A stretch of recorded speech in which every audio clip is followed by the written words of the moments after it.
The year is 2035 and advances in technology have led to the creation of the world of connection. As realistic as the real world, NPCs with perfectly natural AIs, beautiful swordsmanship, and magic that could only be experienced in a game. All these things attracted more than 100 million people to the world of connection. A battle is taking place and several defeated soldiers are scattered up to the top of the staircase. Another soldier is wounded by several blades, making him scream in pain. The others watch in fear, afraid of being next. Bai Dohyun, nicknamed Crash, is their opponent, surrounded by a blue aura of energy. The knights surround him and one of them shouts for everyone to attack at once, taking advantage of him being alone. Thus, the end of the enemy of the Empire is declared. The masked man analyzes the situation for his next move. Suddenly, the swords begin to levitate, even those embedded in the fallen knights. Crash activates the psychokinesis class. Meanwhile, the knights charge forward, but he only needed to wave him his hand, and the swords launch their attack. With the command, the rain of arrows begins. The spears are in the air heading towards the enemy. However, the sinister masked man manages to stop them all. This leaves everyone impressed, and suddenly the arrows turn toward them and they desperately try to dodge. The rain of arrows falls upon the archers. In Crash's hand, he spins a weapon, stopping the movement of his kunai, ready for any attack. He rushes toward the commander, and without any mercy, he cuts the man down. The hooded man turns away, leaving the lifeless man fallen to the ground. The remaining team is terrified by the bizarrely strong psychokinesis ability. Suddenly, a knight notices something wrong. The spears and weapons are in the air, all directed against them with their sharp blades. Their eyes widen, knowing that this is the end. The hooded man's hand is in the air, and with his psychokinesis, he sends the weapons against the knights. The place is illuminated by the light entering through the window. On the ground, the men lie fallen and footprint marks stained with red fluid form a trail. The powerful Crash walks away from there. There is no one left to stop him. He removes his hood and mask while searching for something. The man realizes that someone is still alive there. The holiness lies on the ground and says that in the end, this is it. Crash's eyes go to the necklace, finally finding what he was looking for. Even trembling, the holy man tries to speak and says that it was told by God that saviors will come to this world. However, the hooded man does not care and goes to grab the necklace. The holiness grabs his arm, asking why there are only fighters there, and asks why the outsiders brought chaos to this world, burning cities, eliminating innocents, and even enslaving people. Crash then calls the old man, and asks not to blame him, but rather the guild that conspired with the Empire. Suddenly, he realizes that the guild stragglers are already there. He then turns his back and climbs the stairs, and the holiness asks him not to forget that everything will happen according to God's will. All of them will pay for what they have done. Not caring about the words, Crash approaches something resembling a tomb and brings the stone closer to the necklace he took from the holiness. The interaction causes magic circles to appear, and the large stone moves away, opening a secret passage. The man in black descends the staircase following the information. He is shocked by what he sees. Objects are floating in the air. He believes these are the first mythical items in the entire connection. 5 years ago, the great guilds entered into a conspiracy with the Empire and destroyed the world. And everything he did in the last 6 months was for this, because an NPC lamenting is nothing. The great guilds took control of the connection, and he is the only solo player remaining in the top 100. Crash hides the items because he knows that if they find out he took them first, the guilds will be furious. He's about to leave when something catches his attention. There is an item on the ground that he believes to be a game tape. The man in the black cloak picks up the item from the ground, trying to understand why it is there.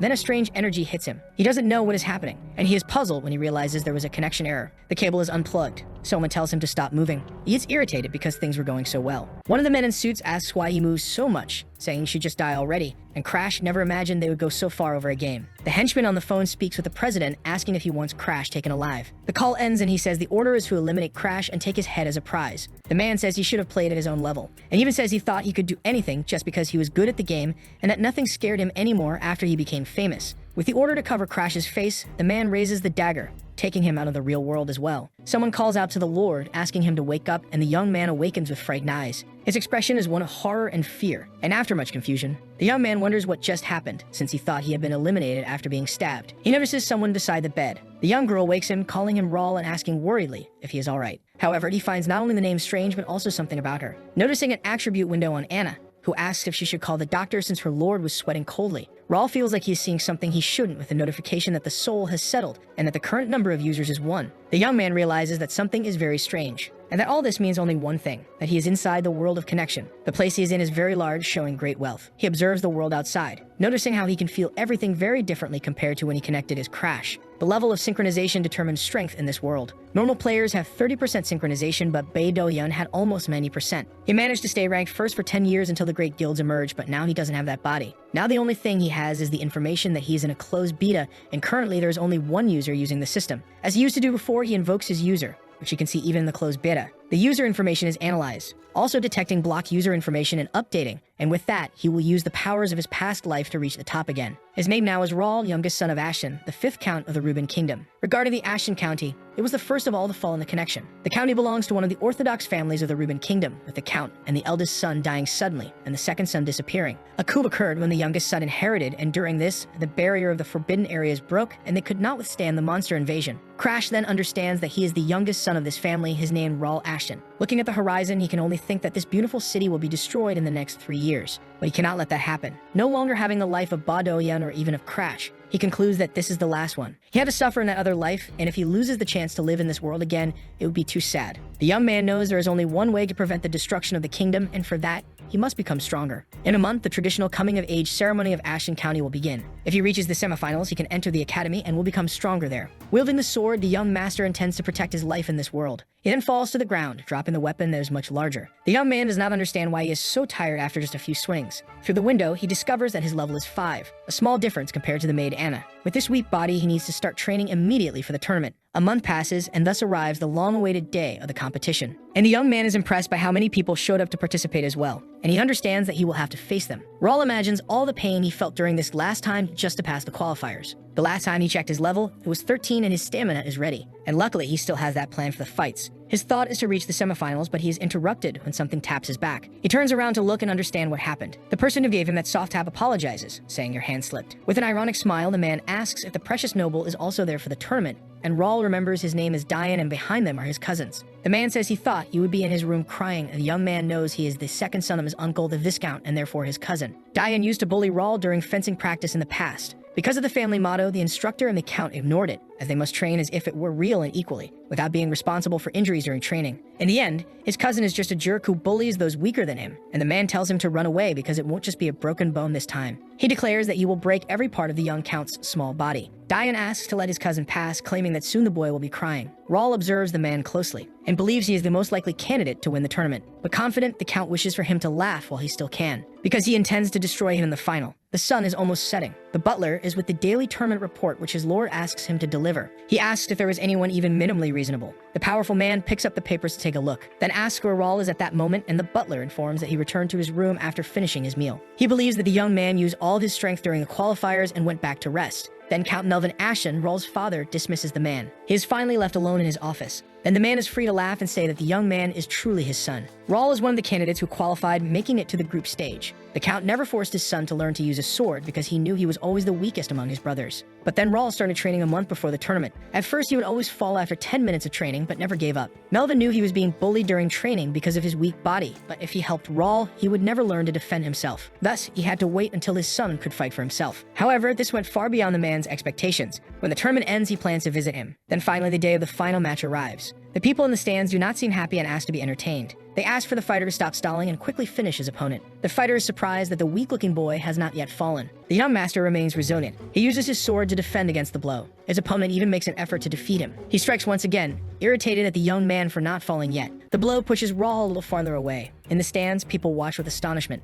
impressed that once again the young man took a hit and still managed to endure for quite some time. The people believe that Melvin's third son might succeed, which leaves his opponent even more irritated because he has support. The man charges at him, shouting that he cannot run forever like a rat, and asks if he feels no shame doing such a thing as a member of the Count's family. But while defending himself, Raul says he is not even listening to him, making the man even more furious with the provocation. The young master wields his sword as if ready to attack, and from the stands they shout for Edmund to finish him already since the fight is lasting too long and their salaries were bet on him. This makes the man certain he will end the game, and he declares he will finish him. People are impressed to see a man a sword, and a woman says he must dodge it if he gets hit this time. Edmund declares the young master's end. However, it is he who ends up impressed. For Raul Ashton is standing with his sword raised and ready to attack without even thinking about dodging. With a clash of blows, everything lights up with an explosion. People are impressed, trying to understand what happened. But little by little, the smoke begins to clear. The battle is over and the winner is Raul. People are amazed, thinking it impossible that the third son had won. Meanwhile, Edmund does not accept the result and asks how he could be the winner. The The fighter shouts at the judge and accuses him, saying that if he had been stopped, it would have been different, but the man says that is nonsense. The redhead asks him to look at his neck and says that if the battle hadn't been stopped, it would have been he who would have been finished.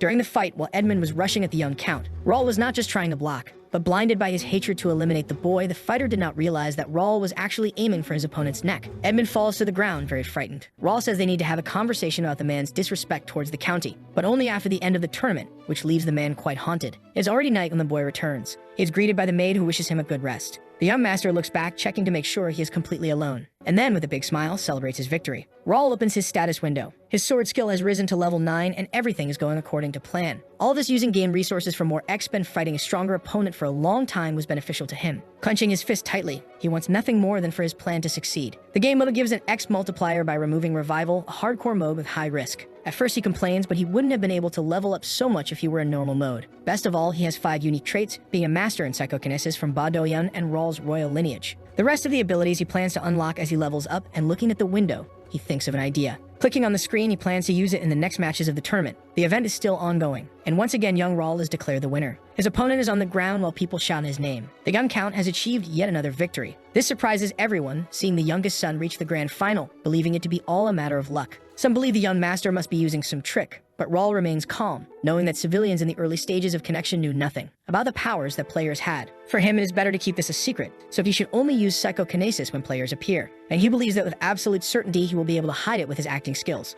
Ivan knocks on the door and the young man asks him to come in. The man enters, worried that he might have been hurt, but Raul says he is fine, and if anything had happened, there would have been a priest and healer at the arena. Even so, the butler begs him not to let his guard down, and asks him to remember that there is an injury they cannot heal, and the young count promises to be careful. The boy understands that Ivan is truly worried, and he cannot get used to it since he never experienced this in his past life, and he asks if he brought what he requested, and the butler delivers it to him, informing him that he did as asked. Even so, Ivan asks if he is sure about this, and when talking about Diane, the young master asks him not to worry, because Raul is sure that he will win no matter what. The man then says he trusts him and announces he will take his leave. While walking, Ivan thinks about how the boy's confidence is very similar to the count's when he was younger. But his concern is that the final opponent is Diane, and he knows that he brutally injures whoever he faces. Looking at the paper, Raul wonders how much it must cost.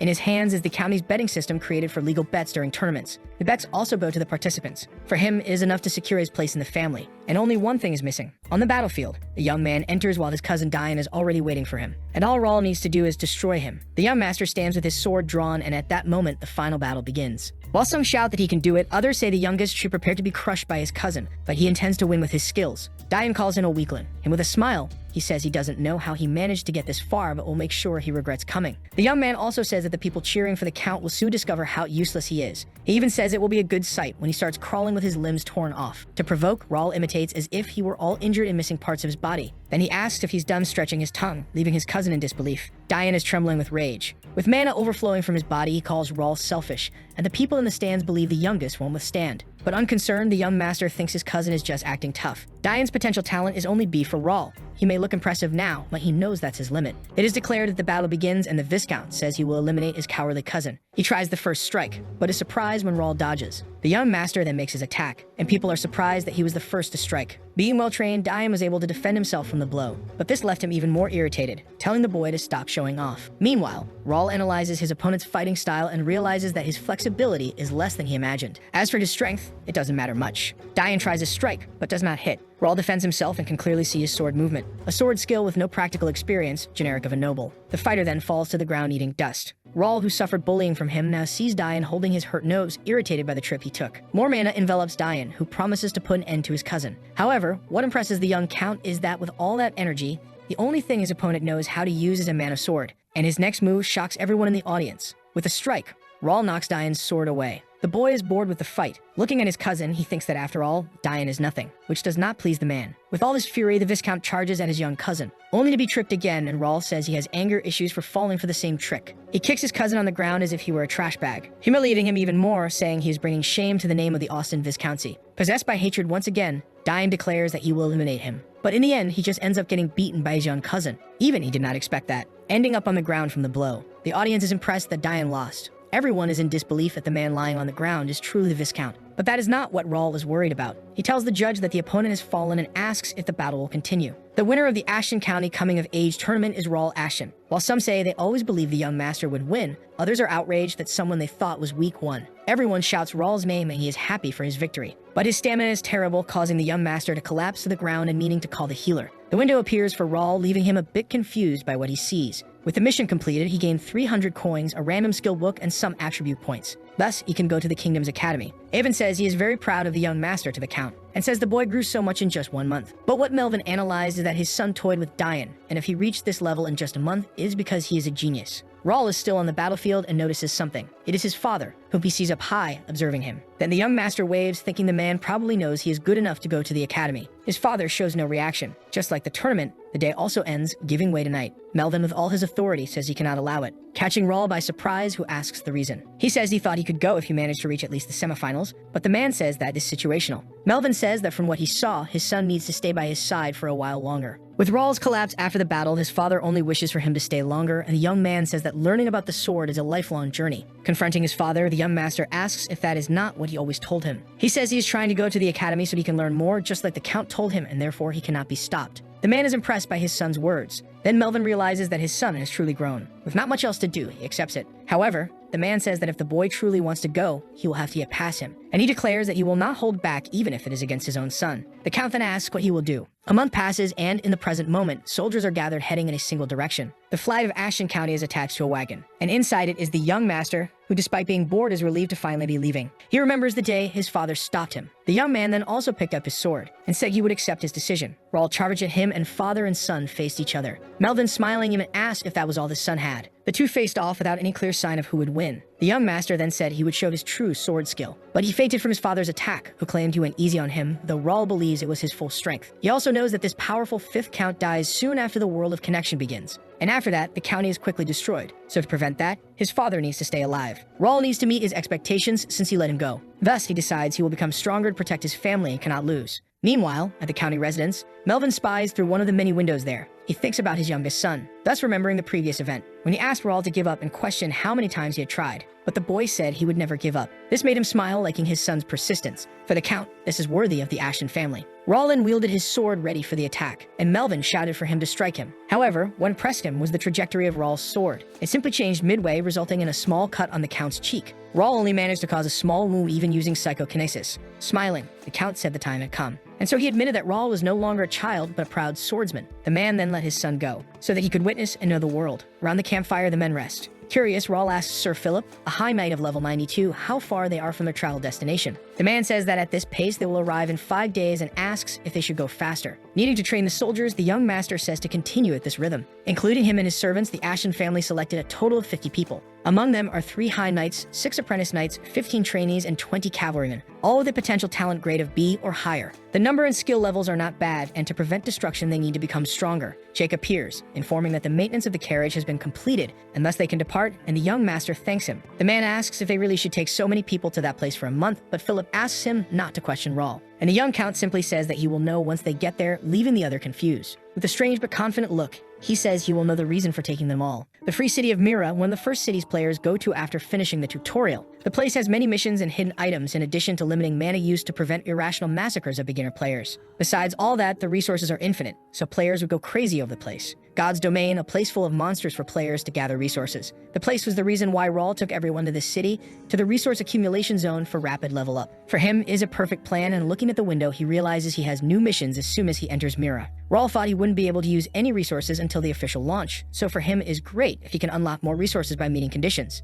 Jake interrupts him to inform that he can meet with the mayor and asks what he would like to do. And of course the boy accepted to meet. Mayor Reynaldo of the Free City asks who is waiting. It is said that it is the youngest son of Ashton County who came to visit with 50 of his people, and the man understands that it is the weak third son. Reynaldo asks why he is there, and in any case tells them to let him in since his family makes good money from monster materials and he intends to get his hands on it. The office door opens, and the young master enters, greeting the mayor. Very cheerfully, the man welcomes him to the free city of Mira. The mayor asks him to sit, and Raul notices that the old man's fake smile is too obvious. The man goes straight to the point, asking why the youngest is there, and Raul replies that he heard the place is excellent for training. Reynaldo says he came to the right place, and that Mira is the safest place to train, and Raul says it can't be just anywhere. That the young master asks for permission to enter the cursed forest, leaving the man shocked. The mayor justifies that the place is too dangerous for weaklings, and before he could call the boy that, he corrects himself, saying it is bad for young people. But that is exactly what Raul expected, and with a sigh, he says he has no choice. Then he says he will have to throw the 500,000 gold coins he was going to give him as a gift into the river.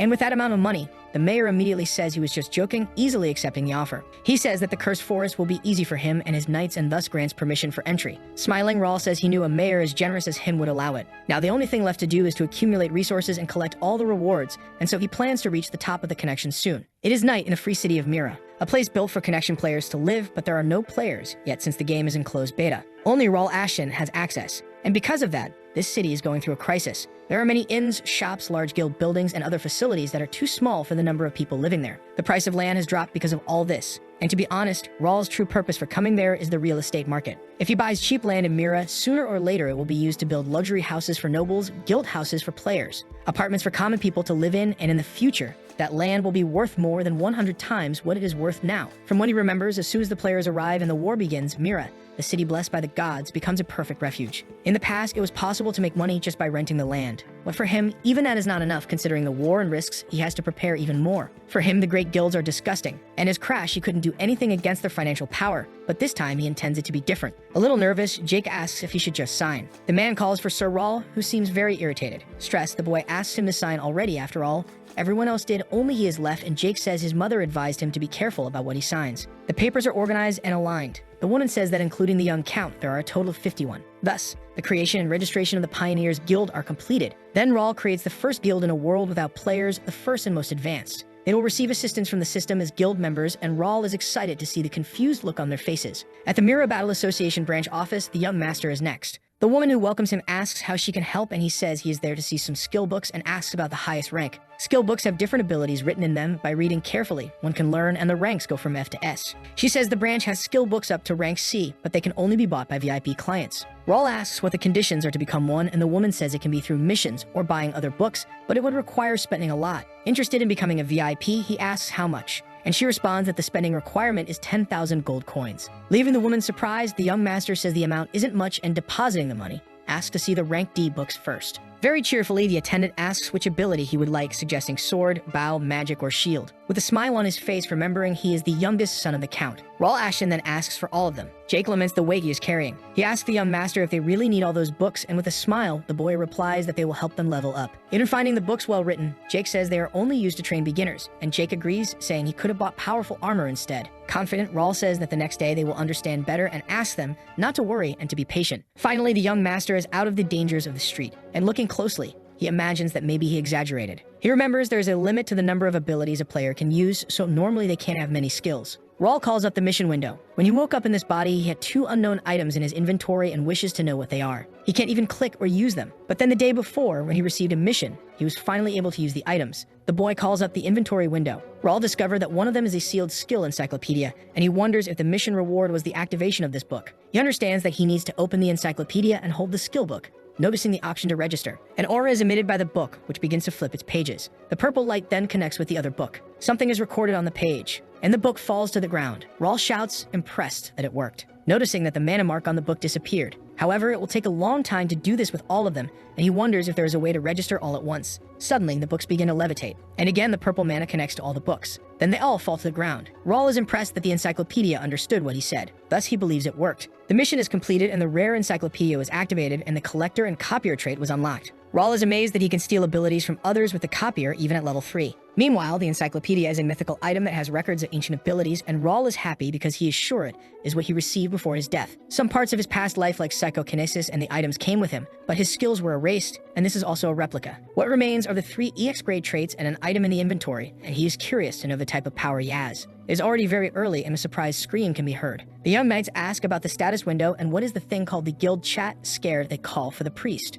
Raul is greeted by Bernard. The young master's look is that of someone tired. He couldn't sleep because he stayed up reading the entire skill encyclopedia. The young man asks the butler if he explained everything to the others. Bernard confirms that he explained everything as he was taught. Excited, the young master asks if he also tried out the skill book. The redhead is a subordinate of the Ashton family and Evan's stepson, who has worked since young and was personally taught by his stepfather. He has a very good memory and understands things quickly. But there's another reason Raul chose Bernard. He has the power to control the wind, and impressed, the young master says he knew he would manage. Bernard is level 21, a subordinate class, beginner wind walker, with talents such as wind power. His attributes are not very good, but he has great talent to be a subordinate or a telepath, and thus he finalizes his preparations. Rawl asks him to get ready, and Bernard doubts what he is talking about. Then the young master declares they will depart as soon as the knights get used to God's domain, the Cursed Forest. Finally, in the Cursed Forest of God's domain, one of the monsters tries to wound the young master. The creature strikes first, but it does not hit Rawl, who smiling says he is too slow. Then it is his turn for a counterattack, punching the green monster. His punch is so powerful that it makes the enemy explode.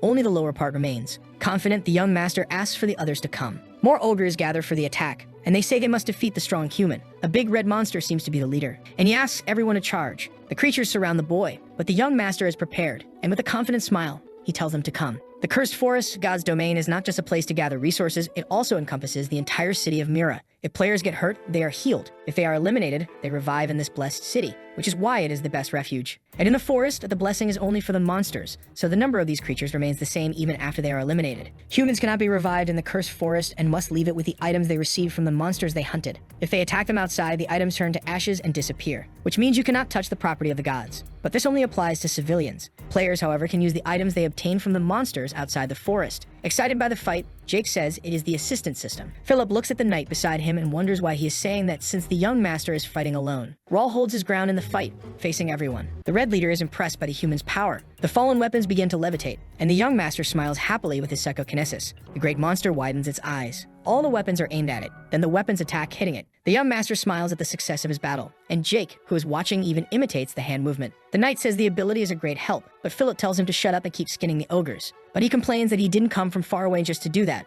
although he thinks he made great progress in this training. Meanwhile, Rawl Ashton collects the valuable red fluid from the creatures. He thanks them, saying it was only possible because of everyone's help, and explains that they can get stronger by studying skill books. Philip understands that he is right in what he says. He picks up one of his weapons. An ogre is approaching and he throws it at him. The creature is hit and split in two. Rawl asks if he liked it, and says that's why he bought skill books instead of powerful armor. The knight is impressed, finding everything amazing. He thinks about having learned his skills so quickly and wonders how Rawl discovered this strange ability. Suddenly, the chat screen appears, and his eyes widen at what he sees. He turns to the young master and warns him about the chat. Rawl looks irritated and says he saw it and that they must return to Mira immediately, far away from the Cursed Forest. A man is lying injured on the ground. Another holds a sword and says he should have done this earlier, smiling as he drives the blade, and he says it was hard to hold back after seeing him walking around with the Ashen Boys. He tells his brother that he should have listened to what he said, and that they could have done all this earlier. Injured, the other brother asks why he is doing this, and in response, the other brother says their great uncle told them to be attentive, and that is why they are all there, because they caused a scene. Raymond is the firstborn of Viscount Randall. The second son is named Jerry,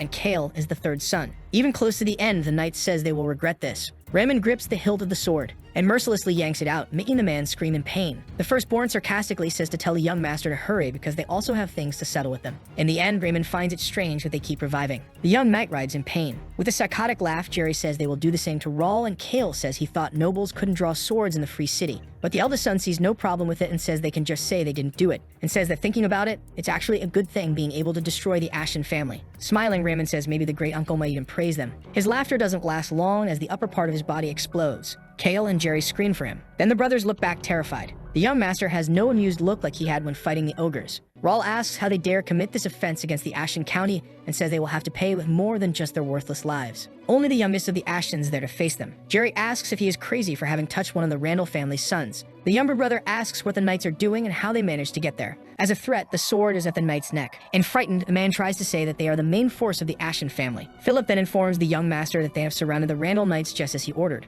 Bernard is also there with them, and the tall knight Jake. The young master then says that they did a good job. A blue aura surrounds the injured knights lying on the ground. Then the bodies begin to levitate. It is Rawl who uses his telekinesis and calls for the butler. He asks him to take the wounded knights to the sanctuary. The inventory is summoned by the young master. The sword is retrieved by him, and the youngest says he will clean up this trash by himself. The Randall Viscounty is just like the Ashen County. They are one of the 5 warrior families of the Rumen Kingdom, but the family does not have a long history. The 4 warrior families were reorganized into the 5 warrior families when the current lord of the family, Viscount Hudson, reached the master swordsman level. They found several ways to secure their place by producing great respectable knights, making contributions, and destroying their opponents. And the opponent they rivaled was the Ashen County, which had lost its power since it had not produced a master swordsman for a long time. There were many conflicts between these 2 families, most initiated by the Randalls, and everyone expected them to win for having many swordsmen. Even the people of the family themselves thought the same thing would happen here. Jerry is impressed by the boy's unusual strength, even more so for having pulled his sword from the air. The 2 families face each other, each on one side. Taking advantage of the distraction and the fact that young Ashton has his back turned,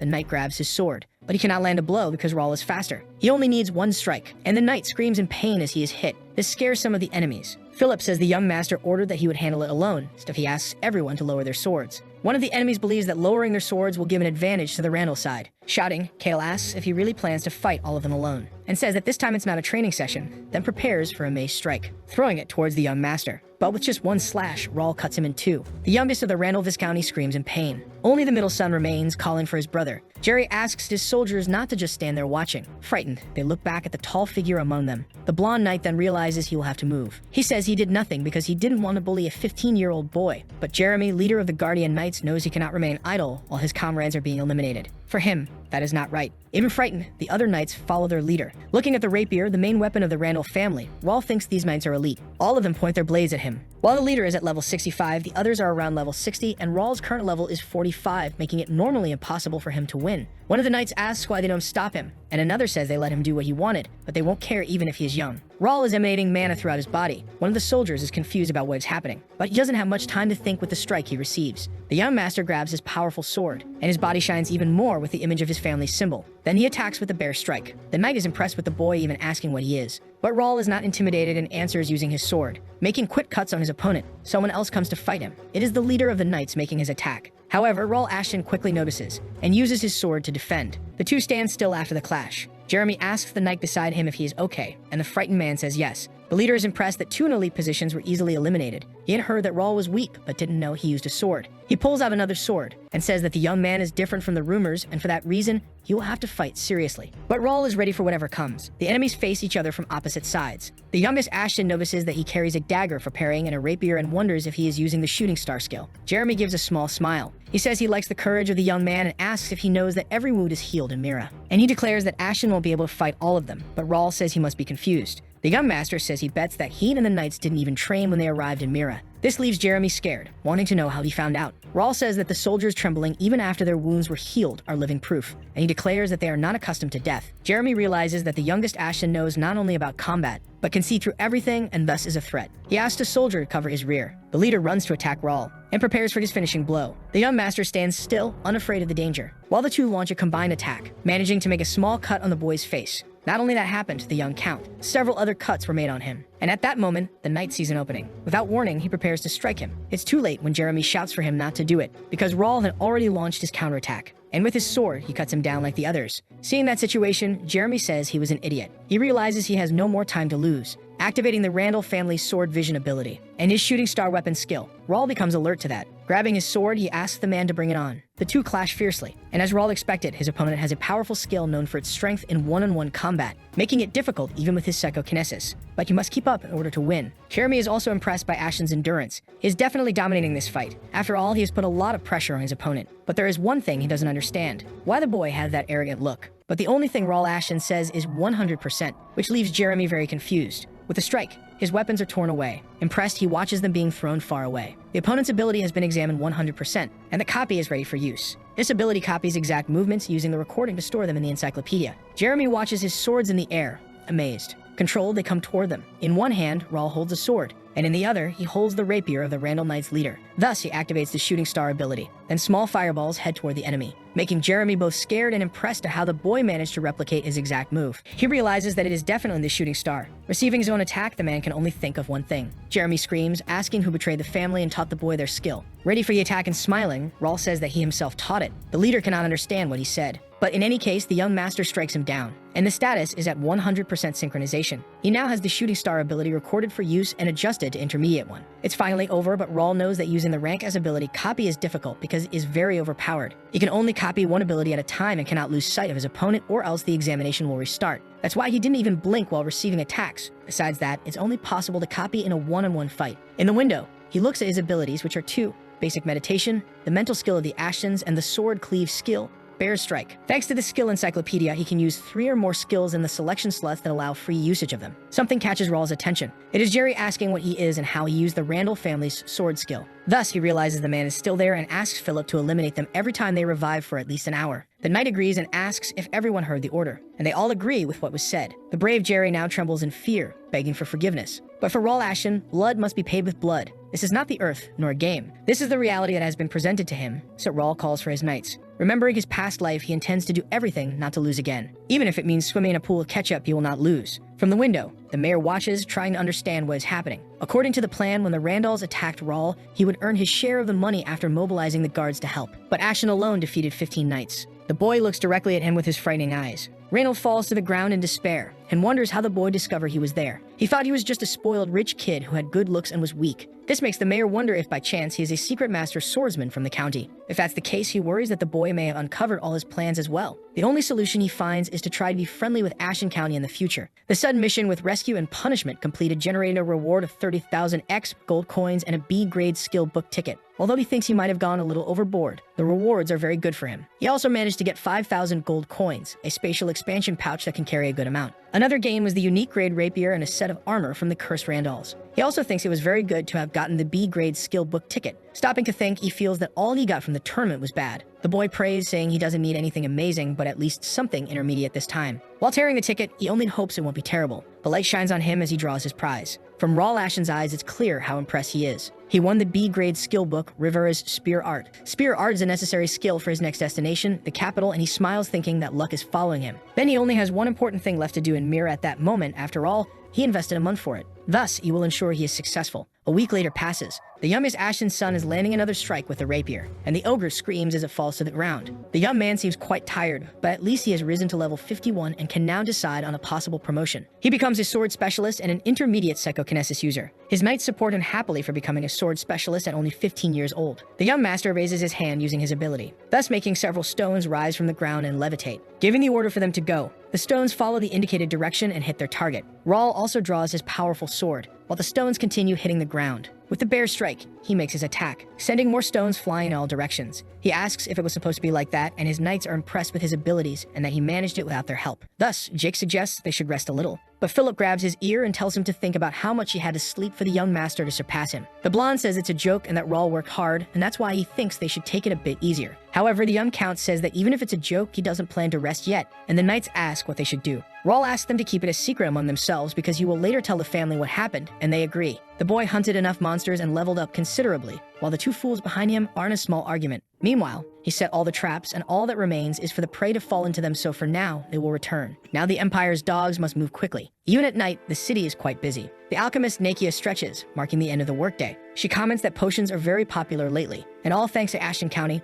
which made all of this possible. To produce potions, bioproducts from monsters are needed, and since they appear rarely, it was not easy to obtain them all this time. But thanks to the people from the county who began bringing bioproducts she can produce every day. Not only that, but people from there stop by the village every morning to shop and ask if anything has happened or if they need anything. The girl starts walking to leave her little shop. She thinks about Raul, and although she finds him a little strange, she feels grateful to him. Nakia also finds him handsome, but she soon regrets thinking about that. She tries to compose herself. After all, the boy is 8 years younger than her, not to mention that he's a noble. The girl arrives at her destination, and upon opening the door, she calls for Nikki. She enters announcing that she is back, but Nikki doesn't respond, and she calls once more. Nakia spots something that makes all her life fluid freeze. There is a note on the bed with a knife stabbed into it. His sister was taken as a hostage, and if she wishes to save her, she must not tell anyone and wait for further instructions. The girl is horrified that Nikki is in danger. The girl runs around, unable to believe this is happening. She is in despair that this is happening to her sister, and that her life will be in danger if she goes outside the city. Nakia remembers hearing many reports of kidnappings and that the city is investigating. Thus, the rumor is true. In despair, she doesn't know where to go. At the city hall, they could be watching her, and the guards don't care about a poor child. Then in her mind comes Raul Ashton saying that if she ever had a problem, she could find him. Crying, she understands that this is the only way. She runs because she needs to go see him. In the guild chat, Pierce informs the young master that Nakia is heading toward him. He asks everyone to get into formation and stay in their safe zones, reporting any changes. After the speech, Raul accesses the connection community. He clicks on the cafe link, which is a type of information board only for members that he managed in his past life since he was a star player and received useful information from fans. Luckily, the cafe still exists, and he can use it instead of uncertain memories to plan better. He checks all the missions in Mira that he could take and now just needs to hope everything goes as planned. a knight announces Nakia's arrival. And with that, the young master wonders if he can change the future. Either way, he asks them to treat the girl with respect. Mad Alchemist is one of Nakia's titles that caused fear in everyone, as she didn't hesitate to perform experiments on humans for revenge against the Empire. But for now, she is just a desperate girl asking for help. Raul asks her to calm down, claiming that everything will be fine. In a gentle way, he asks her to explain what happened so that he can help her. Nakia tells him about Naki's kidnapping, saying she should have been home 2 hours ago, as the neighbor lady next door was taking care of her. To reassure her, the boy says not to worry because he will definitely rescue her sister, saying he might even know where she is. He says he will inform her as soon as he finds Nikki, and asks her to stay there because Bernard will assist her. The butler tells the alchemist that she made an excellent choice as the young master keeps his promises. It's Philip who informs that Pierce is tracking the kidnappers. He also says he received operational permission from Mayor Reynaldo to go after the rogues who have been kidnapping people and disrupting trade. Raul asks if he provided the list of the rats, and the knight confirms, saying that the mayor will reward them later. The young master used data from his informants. Having spent many resources, he ensured there were no gaps in the plan. They then prepare for the mission. At least 2 figures are hiding behind the bushes. The 2 men exchange signals about the next move. They enter the dark forest with careful steps to avoid being discovered. The leader is Pierce from Ashton County, from the Golden Bear Knights and Guardian Knight of Raul. He finally finds what he was searching for. Judging by the tracks on the ground, he believes this is it and thus begins the operation. The man then makes a great leap. Pierce tries to use the new skill he learned, then activates detection, making his eyes turn a scarlet shade. The target in front of him also takes on the same color. Around a magic circle, the archers are alert. The ghost magic circles and barriers make him realize that the young master was right, so his duty is to report this. Thus, he remembers something that happened 6 months ago. The youngest son was known for his weakness and lack of talent compared to his brothers. Many servants and knights didn't want to travel with him, and even when looking for volunteers, no one seemed interested for a long time. However, when Raul visited the Knights training camp and began personally talking with the soldiers, he spoke with Pierce too and said he could help him surpass his limits. Raul personally wielded the leader's sword and began pointing out the problems. At that moment, Pierce thought he really wanted to surpass his limits, but didn't have confidence that the boy could teach him anything. Trying what he said, the leader was surprised at how all of his movements seemed much more fluid. The boy also gave tips about his power lying in agility, and that he should polish his archery skills since he had heard he was a talented archer. Only a few people know about Pierce using this type of weapon, and yet Raul noticed, and so he thought maybe it would help and followed what the boy said. It was the best decision he made, and the leader thinks that everyone who refused the offer is probably regretting it. Pierce reached the stage of high specialist because of the book and was thus able to practice his other skills. The man thinks that maybe today will be the glorious day when the boy shows his true strength. The leader notices something and quickly jumps down from the tree branch.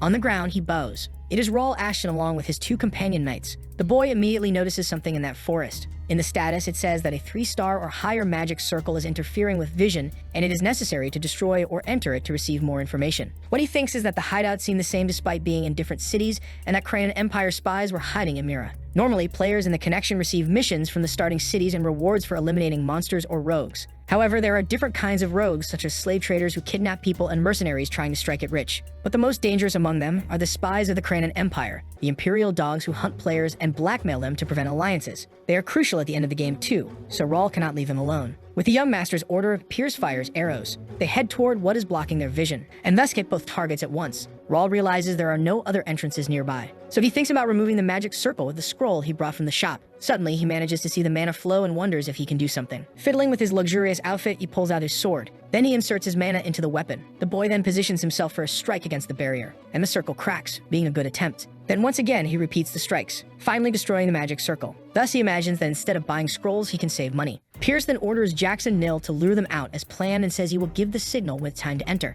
The leader then joins the trio. Raul is satisfied to have elite knights. Now he is ready to hunt down all the bastards. The order is that they don't need prisoners, so all of them must be hunted. The young master also reminds them not to forget to use that weapon to deliver the final blow. Jake doesn't understand the need to use something that looks like a twig, but Raul orders Pierce to take care of the rear and rescue the hostages, especially Nikki. The boy calls for Philip, who understands with just a look. With that, Raul Ashton declares that they should enter. Only a blue veil covers the entrance. Carefully, they enter the path. At least lights illuminate the place, indicating it is heavily used. Soon Raul realizes where the hideout is. He gives the signal to his men. Pierce successfully infiltrated the opponent's base, and so they will start the hunt. The young master sneaks a look around the place. He analyzes that the cave ceiling is high and that there are wooden fences scattered everywhere. The rogues' levels are between 30 and 31, not much different from common thieves. After finishing checking the base, he gives the order. First, he signals to the Knight Jake. Then he moves on to Philip, who is also aware of what to do. Now each must fulfill their part for the mission to succeed. With the final signal, the 3 begin to run, being very stealthy in their tactics, so much that the only thing noticeable is the dust. The rogues don't even understand what is happening, but it's already too late because Raul is ready to attack, striking the bandits all at once. Then the boy lands majestically. From his back, he draws his bow and positions the arrow to fire. Meanwhile,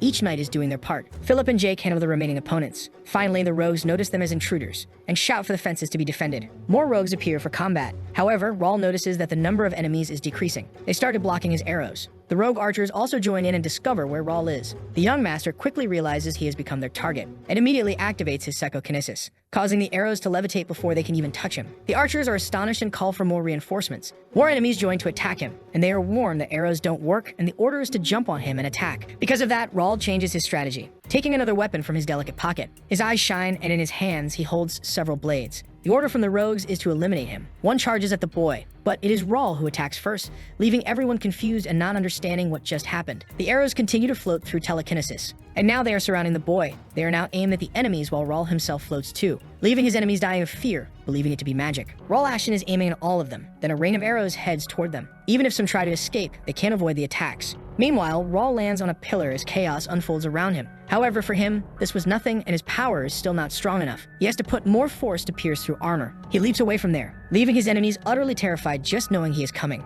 And another one is eliminated without mercy. With the end of another enemy, the young count looks for the remaining ones. Rawl looks around the battlefield. His knights are also succeeding to the point where the rogues are begging everyone to flee, believing they are facing monsters. The enemies even seem about to cry out of fear, asking for help. And Jake looks at them very menacingly. But for Rawl, the knight is just rebelling to show he doesn't even need to use the rapier, and had been warned not to leave traces of fencing. Anyway, he thinks it's not something to be too worried about. They are almost done dealing with the weaker ones. And in the end, the mission finishes. Pierce apologizes for the failure and says he searched all the prison but could not find little Nikki. He says he explained things to the hostages, distributed clothing and food, and asked them to wait at a safe spot until the battle ended. Curious, Jake asks if he thinks there will be other friends since these seem like mere common thieves, and Rawl asks if they don't find it a bit strange. He explains that the first point is that Nikki is not there, and secondly, there were many, but none stood out, and despite the magic circle, there were no mages, concluding that the important people and the real hostages are somewhere else. Jake agrees but says that if they don't find the other place, everything they did there is useless, and even asks Pierce's opinion, who says he found nothing. But Rawl praises him, saying that he's only been in the guild for less than a month and is doing very well,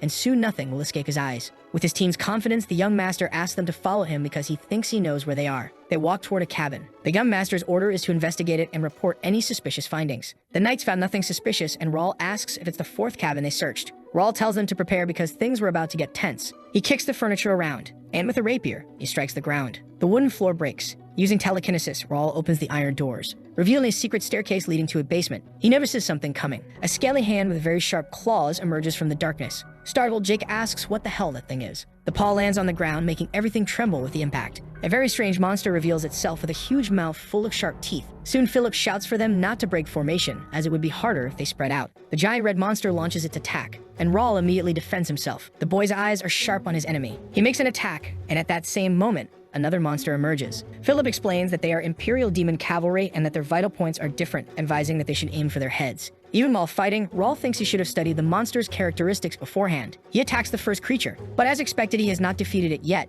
and the young master remembers having had problems with these guys in his past life. As Ba, he attacked the Imperial hideouts in the starting city in his 6th month of playing because of a mayor's request when players were about to graduate. Dozens of strong players who had just passed their 2nd-class advancement formed a punitive force that overwhelmed the fortress. Where the cavalries appeared, most players were immediately wiped out, and the top ones barely managed to escape, forcing everyone to stay away for 6 months. The monsters that appeared at that time were complete, and their average levels were close to 50. Now the Imperial Demon Cavalry is incomplete and their levels are lower, but their soldiers are specialists above level 80. And there is something even more important. Rawl can see the vital points of the monsters that are placed randomly. The monster charges at him, and the young master attacks it and leaps away again. All he has to do is hit those vital points. With his skills and the strength of his men, the monsters are defeated. Pierce is suspicious about the reason for the creatures being there, as if they were in the kingdom's garden and even wanting to retreat. Rawl says they must go in. The leader suggests calling for reinforcements, but the young master doesn't want to waste time and risk the hostages or let the rogues contact the outside world. Philip asks the boy to stay behind and says they will deal with the enemies while Rawl and Pierce search for the hostages. The boy understands that it's not the time to be greedy and agrees, since he will still get part of the experience anyway. And of course, he is satisfied to have such reliable subordinates. The two knights go down the stairs. Jake goes ahead saying they should eliminate the enemies as if they were trash.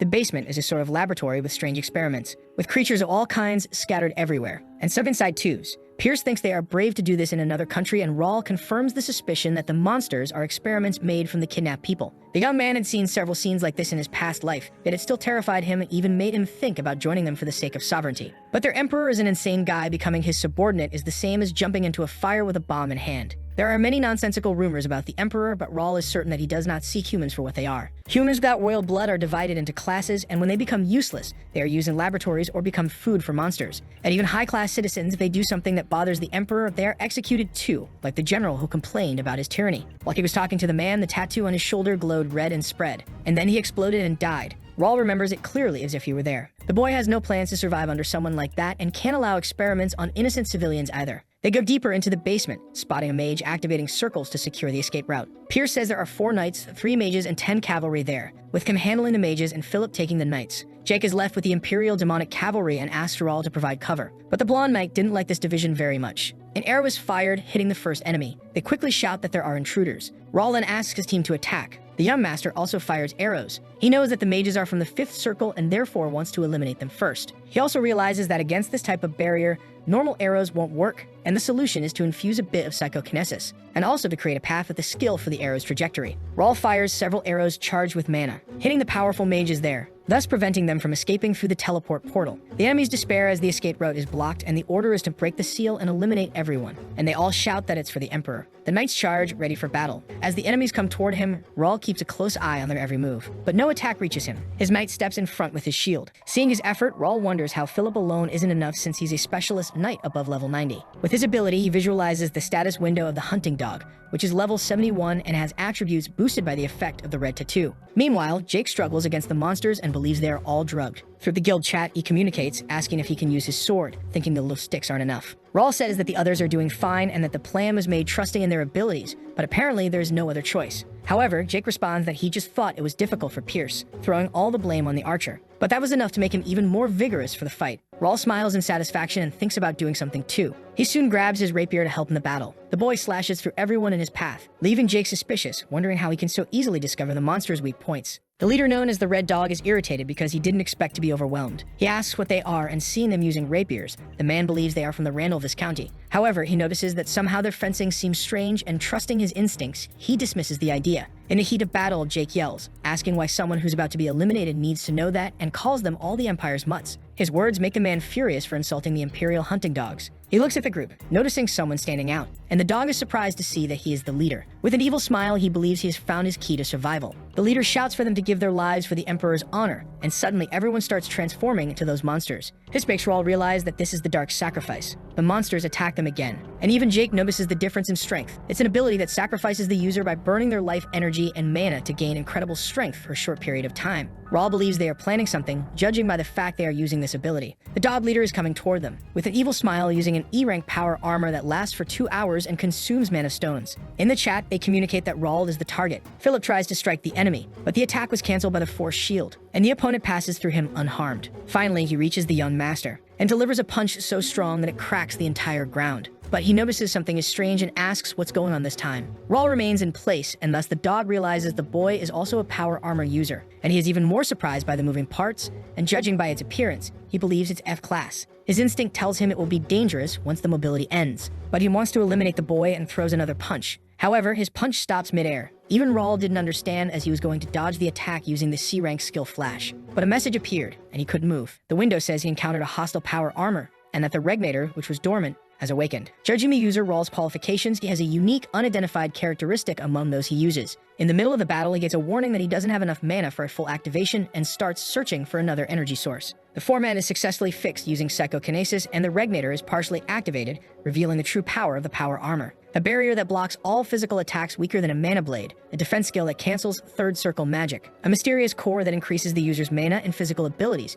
Even at a high level, it's impossible to beat someone with that shield. The power level of the armor is incredible, but they are only usable by NPCs. Therefore, if you are not a citizen of the connection, you cannot use it. For players, it becomes their dream equipment that they can never have. But for NPCs, it was the only way to face the overwhelming power of players. And now Rawl Ashton is using one of these. The Imperial dog is desperate, wanting to know why his attacks aren't working. He throws another blow that sends Rawl flying. The boy still maintains his shield without having suffered any physical attack. This makes his enemy even more irritated. Rawl does not intend to stay only on defense and uses telekinesis to grab weapons. He is ready to use his special falling star. The Imperial Dog widens his eyes just by sensing how powerful that is. With Rawl's attack, he realizes he broke the barrier and wonders if this is the end. The damage caused by the young master was too much for him. However, the man doesn't intend to be eliminated alone. While undergoing transformation, just like the others, he screams honor to the Empire. His body starts to modify under some influence of the Man of Stone. Rawl realizes that his body is merging with the power armor. Suddenly, he gets an alert that the Regnator detected a forbidden power piece. The window informs about the release of the seal due to a vow, and then a golden light envelops Rawl. The specter is so strong that it makes him levitate.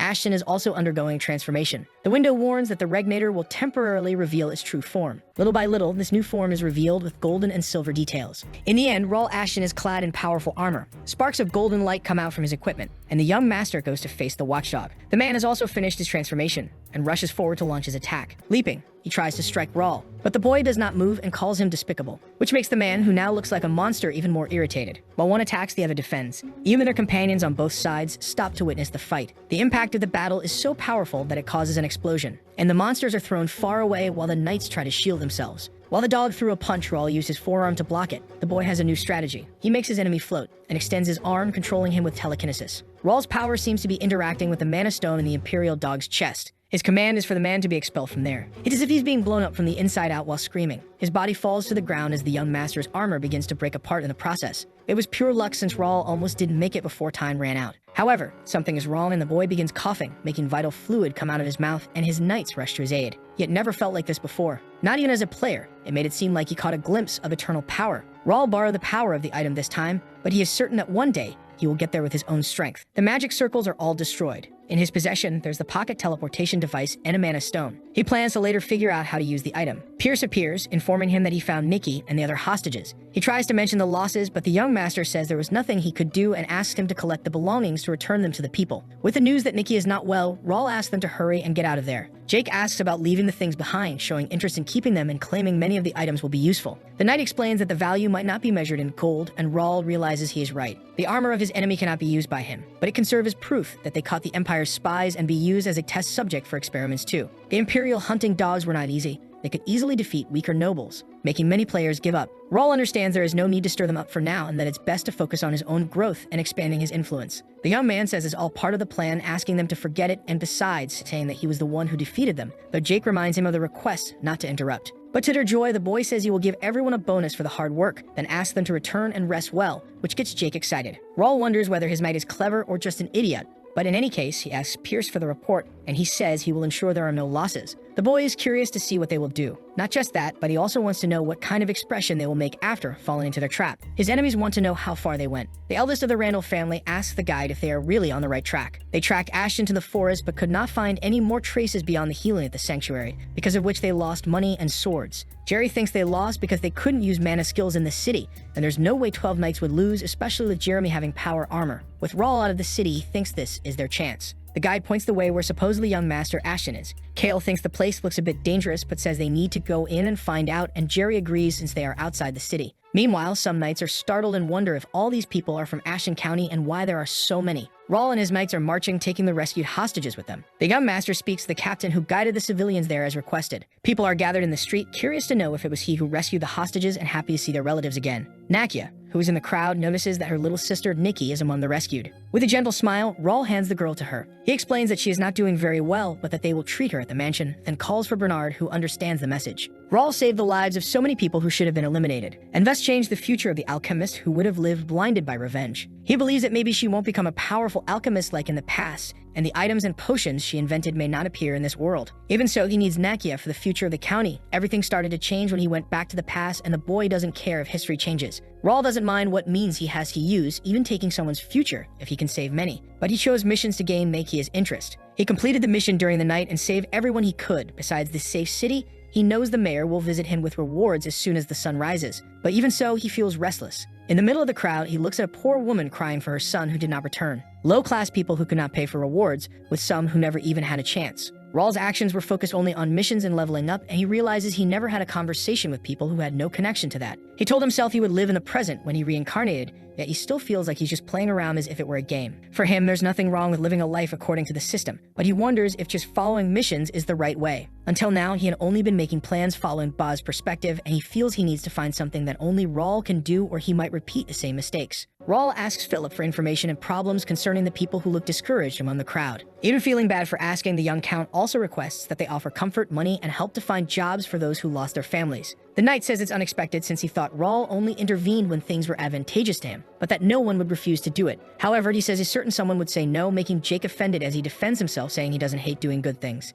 Even so, the blonde knight asks if they will still get their days off. Meanwhile, the crowd shouts for a long life to Ashton County and to young Master Raul. Raul knows their support will be very important when dealing with other guilds, and thinks it's a good idea to stay to level up and gain practical experience. Being very kind, the young master greets the people. Amid the crowd, a hooded figure watches him, as expected, when day breaks. Reynaldo is there saying that thanks to the boy, he can breathe a little easier, but Raul says he could have handled it even without him. The mayor mentions the report, and the young master is also surprised that evil forces were near Reuben Kingdom's territory for quite a long time. The man says it's not the first case of disappearance, but they couldn't do anything because of the treaty that forbids an army in Mira. They can only operate with guards, and even those men cannot show half of their abilities outside the city. Reynaldo says someone from the Randall Viscounty came saying they destroyed the hideout and demanded compensation, but Raul already has plans for that. The agreement is to make it seem like it was their own act, but the mayor thinks this is bad since the count would gain great reputation and rewards from the palace. Raul thanks him for the concern, but only asks that the favor he requested be fulfilled, and Reynaldo thinks he is a careful person and will handle the matter. The young master simply wants to leave the Randall family to deal with the hideout, making it their job to draw the Empire's attention as well. The mayor asks what Raul wants as a reward, something Raul expected, and he says he only wants a favor. Raul's interest is in the library that is in the mayor's mansion, and Reynaldo allows him to use it and even take a book if he wishes.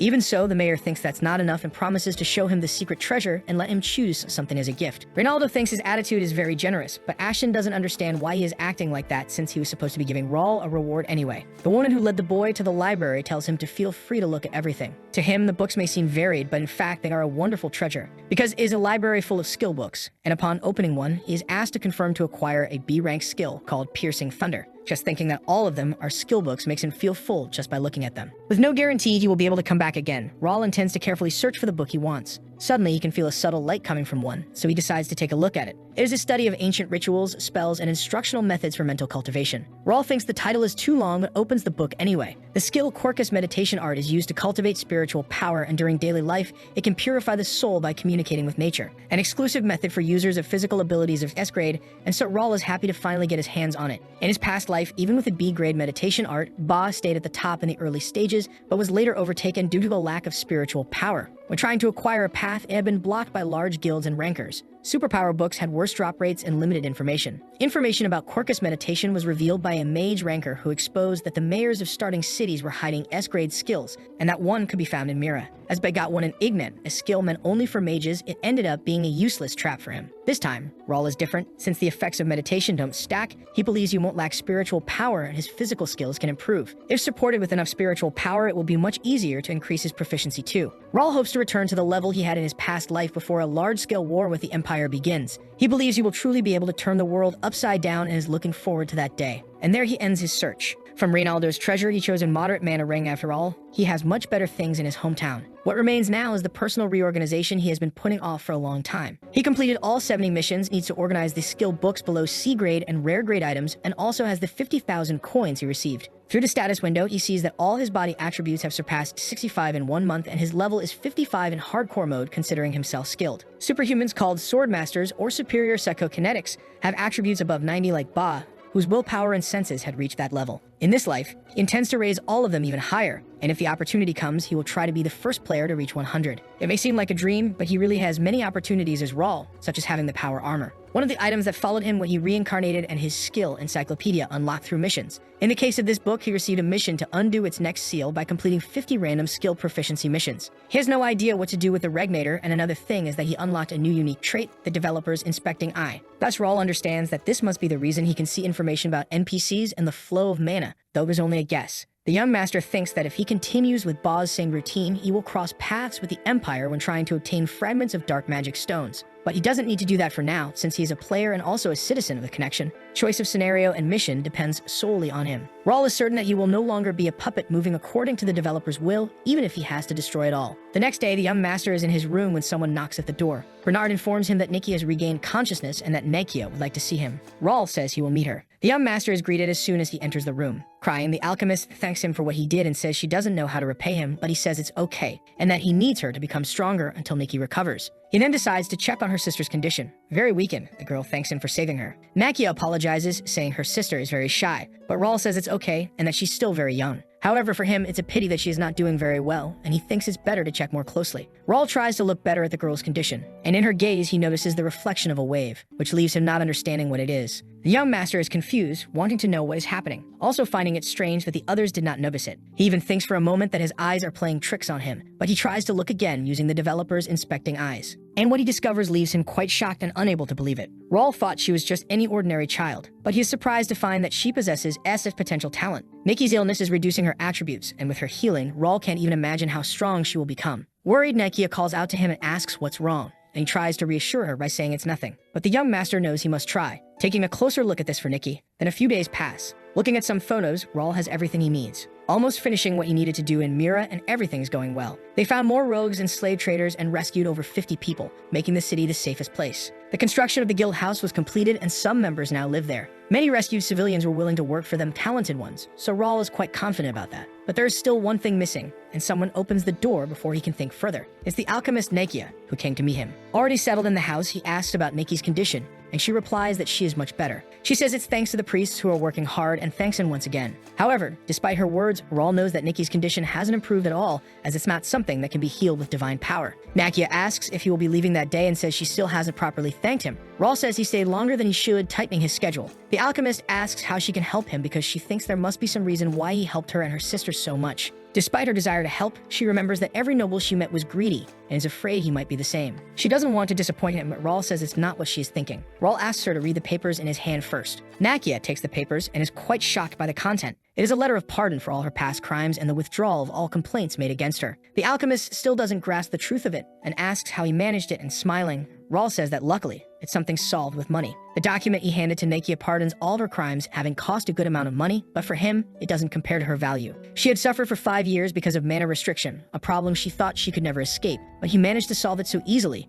being different from the others. Raul asks if she can tell him how her mana was restricted, only if she's comfortable with it, and Nakia begins saying that when she was a child, she left her city. Seeing her talent, her teacher helped her join the Alchemy Association, making her name there and specializing in the third circle at the age of 13. But then bad luck struck her suddenly with an epidemic in her hometown, and with it, she lost her family, leaving only Nikki behind when she arrived. She tried to take her to the association, but the bad luck didn't stop there. When her sister turned 6, she contracted an incurable disease, and Nakia believed it was because of the dangerous substances around her. Even reaching the 5th circle didn't help, and at the end of Nikki's life, she used alchemy on a person to keep her alive with materials stolen from the association. But the girl couldn't stay awake without medicine, and then Nakia was caught breaking the taboo and was expelled with the restriction. They stayed in Mira because it was safe and had a blessing that helped with the disease, but even that plus the restriction didn't seem good to people. Raul says she went through a lot, then he offers her to drink the potion, surprising her by saying it will free her. Nakia then accepts taking the tube, and without hesitation, drinks the potion. Soon it starts to take effect. Even after 5 years, she still feels relaxed, missing the sensation so much. Raul admires seeing her status change, noticing her attributes and unique traits like S-grade Master of Alchemy and A-grade Precise Tuner. Nakia also feels this transformation, and finally understands what he truly wants from her. Then Nakia declares that she will be loyal to Sir Raul, and says she looks forward to seeing him save many others as he did with her, Nikki. The young master extends his hand, and accepts her loyalty, saying he will never forget what was said to him. Raul Ashen picks up another pile of papers from his desk, and says he will hand them over to her. He says it's for Nikki's illness, Manhwa. Raul explains that a great alchemist who is no longer in this world left this behind, but there is a missing part, so more research will be necessary. He asks her to create a perfect cure using it, and this is his first order as her lord. This makes the alchemist unable to hold back her tears. Nakia promises to create a perfect cure even if it takes her entire life. That is her decision. For the rest of her life, she intends to live for him. Soon, Nakia leaves the room ready to fulfill the order. For Raul, it is still a bit strange to talk and act like this, but he understands that he needs to practice to be perfect since the place he lives is with citizens. The day was a great success, having the first guild member not given by his family, an alchemist who will leave her mark on history. He is sure that Nakia will be able to create the cure. The revelation is that the great alchemist who is no longer in this world is Nakia herself. In the past, she also fought against the disease with long-term research and created a cure, but for that, she sacrificed many people. That doesn't matter anymore. He was lucky that the information about Niki's cure was still on Cafe Link. On purpose, he gave her the incomplete version for her evolution, hoping that she wouldn't blame herself when she manages to cure her sister, so he can give the rest of the information. With that, everything he had planned for Mira was completed, and now he needs to prepare for the next destination. Raul intends to go to the capital of the Rumen Kingdom, known as the Tomb of the Sword, the metropolis named Turium. He is very excited about what will happen in that huge city. Their arrival does not go unnoticed. Raul and his knights smile, impressed by so many people, imagining that the capital is different. Since they are from a county, they will enter directly without having to wait in line. Most of the guild members stayed in Mira, and only a minimal number of people came to make it easier. Entering the city, the young master notices something strange. There are no carriages or escorts. Raul asks the butler if he sent a message about their arrival, and Bernard confirms. He says it must be some mistake, and therefore will first go to the mansion to bring people. But the young master asks if he knows where it is so they can go together. But Bernard starts asking citizens if they know where the Ashton County mansion is. People have no idea about it and even ask if there is such a place in Turium, advising them to go to the Noble District. Even the Noble District Patrol says they haven't heard of an Ashton County mansion and therefore do not allow them entry. Raul didn't expect his family to be popular, but this problem wasn't in the plans.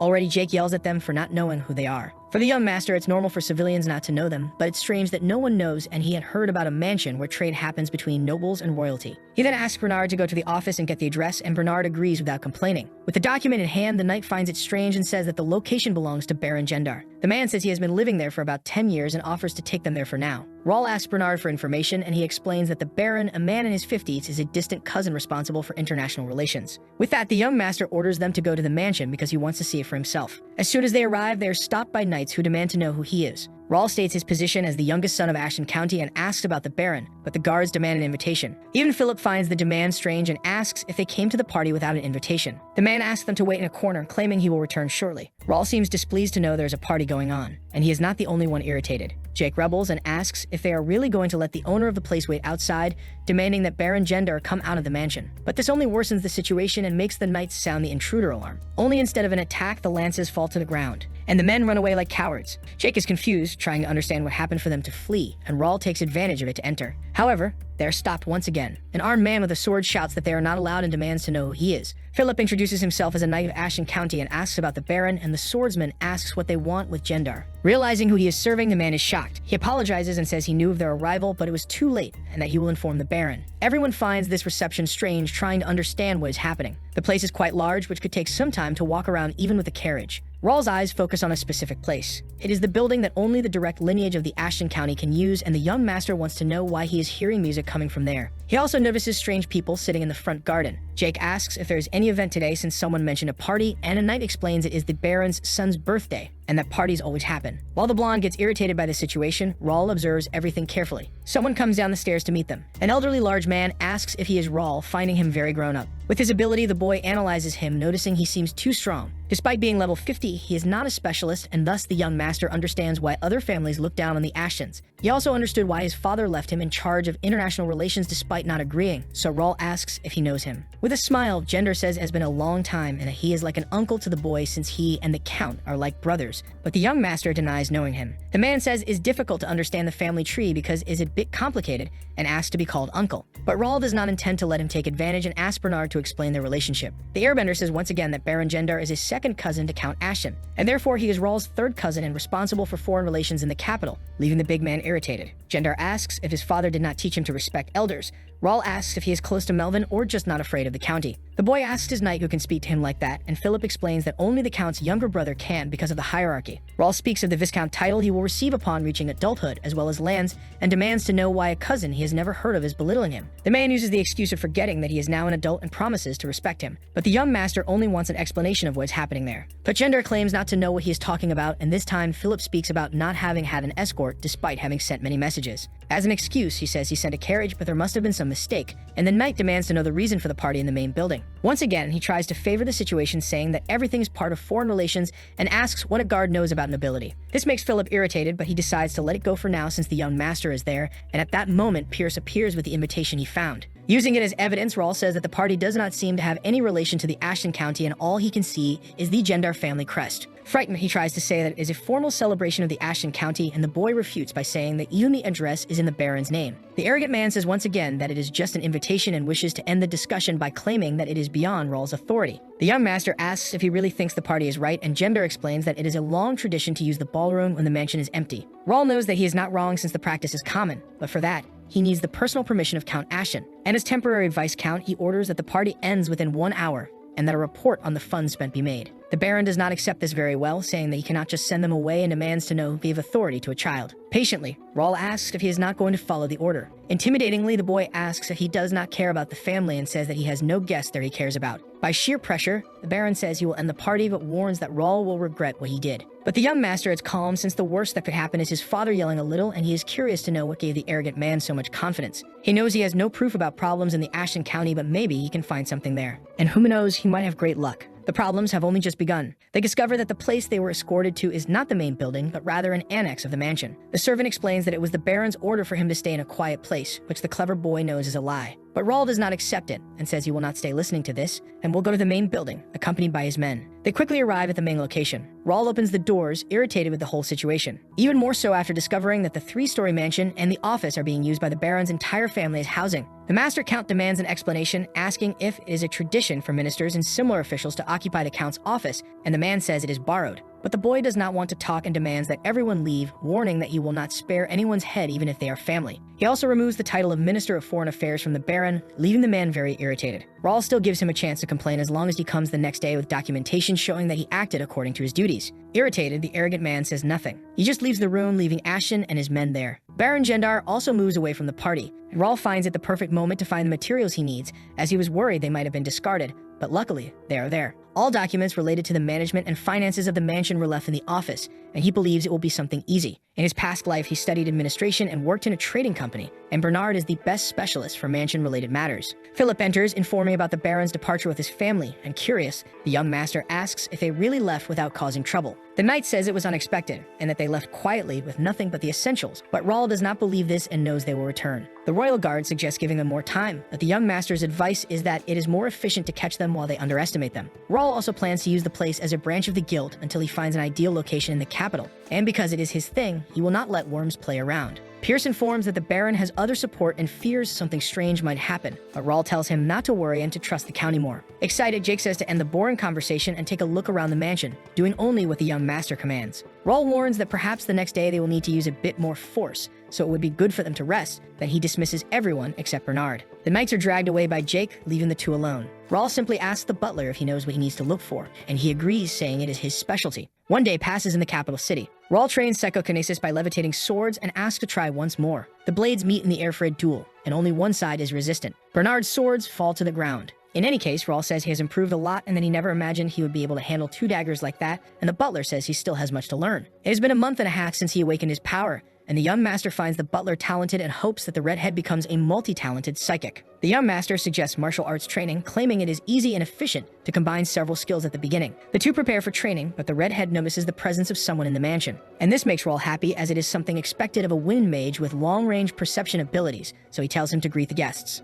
Bernard asks if he should bring what they prepared the night before, and the boy agrees. After all, he wants to be rewarded for the hard work. The butler thinks about how something always happens whenever the young master makes that expression and hopes is not something stupid. As always with a comment, Jake asks if Rawl buried some treasure there. He does not understand why so many people are gathered there. Among the escort knights, some are demonstrating colossal vigor, and there are even soldiers outside the mansion. Jake is worried as it seems like something their group cannot handle alone and wonders if the young master has something in mind. Meanwhile, Gender smiles, thinking how well things are going and that his cousin took the bait very easily. He believes that all the work will be completed once Rawl leaves, and he will also secure a position. Blood relatives of the Ashton County residing in the capital seem to have gathered because of what happened the previous night. Everything the Baron lost is not just his problem, since the others also used to hold banquets in the mansion using county funds. Gender knows it was a mistake to hold the party in his name and use the office, but they don't know that, and he believes Rawl doesn't know what he's gotten himself into. With a malicious smile, he thinks about not understanding why the Count trusted the youngest but plans to use him very well. Rawl walks majestically, and his relatives even wonder if someone with such a beautiful face is really of their lineage.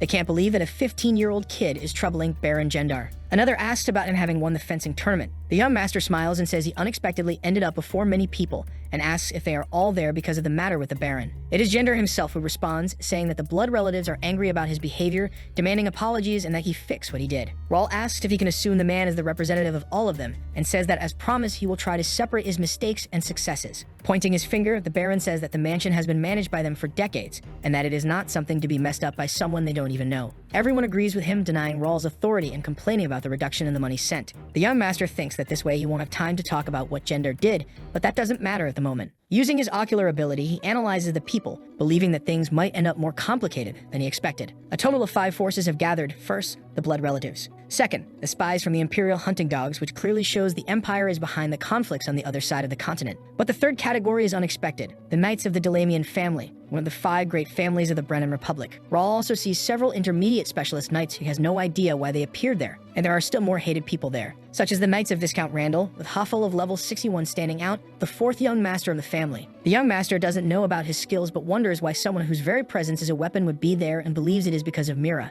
And finally, the 5th force. The traitors of the family, who are the ones truly responsible behind all this commotion and who will come to seize leadership when everything goes wrong. Titus is level 65 with a distorted fighting spirit, one of his unique traits, and many attributes above 58. He is the eldest son of his uncle, Viscount Jaden. The Count has 2 brothers, the eldest Jaden and the youngest Austin. Among the 3, Melvin was more talented, but due to primogeniture, Jaden would be the next Count. He was arrogant and violent. If something bothered him, he would hurt or eliminate someone. Melvin reached the level of intermediate specialist and gained more support to become Count, and Jaden felt threatened and envious, thus trying to eliminate his brother. In the end, the elder was caught in the assassination attempt and lost his privileges. Time passed, and the middle son became the Count. The elder still received the title of Viscount and a large amount of land, but he could not accept the fact that he lost the title of Count to his brother. He ended up selling his assets to a rival family, that of Marcus McNeil, and left the kingdom, abandoning his followers. All of this happened 15 years ago when Raul Ashton was born, and seeing Jaden's son there, the young master understands where Baron Gender is involved. The people there lost nothing from what happened, so they do not hate the Viscount, they just think they have a chance to seize power. In his life as Ba, Ashton County split into multiple factions and fell, and Raul thinks maybe they made the right choice. However, that would only apply if he were not there, and for that reason,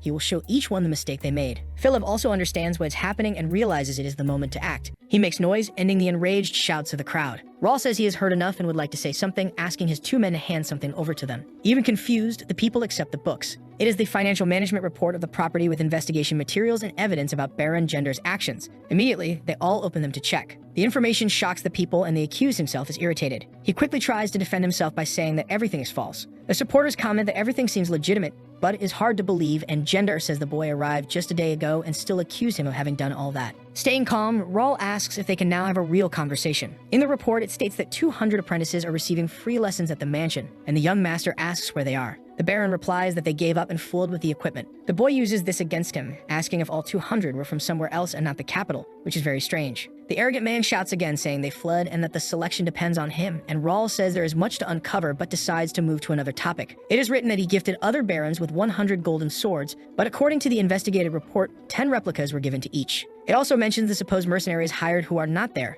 and the frequent parties in the main building. Thus, Raul says he cannot understand what any of this has to do with the use of the property's funds. In the end, listing all of this impressed the boy once again, and he had to stay up late to find it. He discovered that some documents were falsified, having to break into the Baron's house, finding the true accounting book using his analysis and Pierce's observation skills. In the end, Bernard organized everything and put it into a book. Then he used the copying skill to make dozens of copies. After all, everyone there must know how much money the Baron has embezzled up to this point. Raul says that it seems more than half of the property's expenses were due to theft and asks if anyone disagrees with Gender's dismissal. The man claps, saying how impressive all this is. Arrogantly, he asks how long the boy prepared, whether it was 1 year or 2, and ultimately accuses the nephew of being a bad person. The young master is curious to know what the man is trying to do. Gender asks if anyone felt something suspicious. He claims he has never seen such an organized report in his life and that formal investigations can have 3 pages, not 30 like the one he made. The Baron points out that the boy did all that in 1 day, which doesn't make sense, and accuses Raul of having prepared it beforehand to dismiss and strip the family of power in the capital. In a way, this causes outrage, and his supporters believe it is a political intrigue, and that Ashton is trying to save on budget. Others accuse that they will deny support to other families if Baron Gender is dismissed.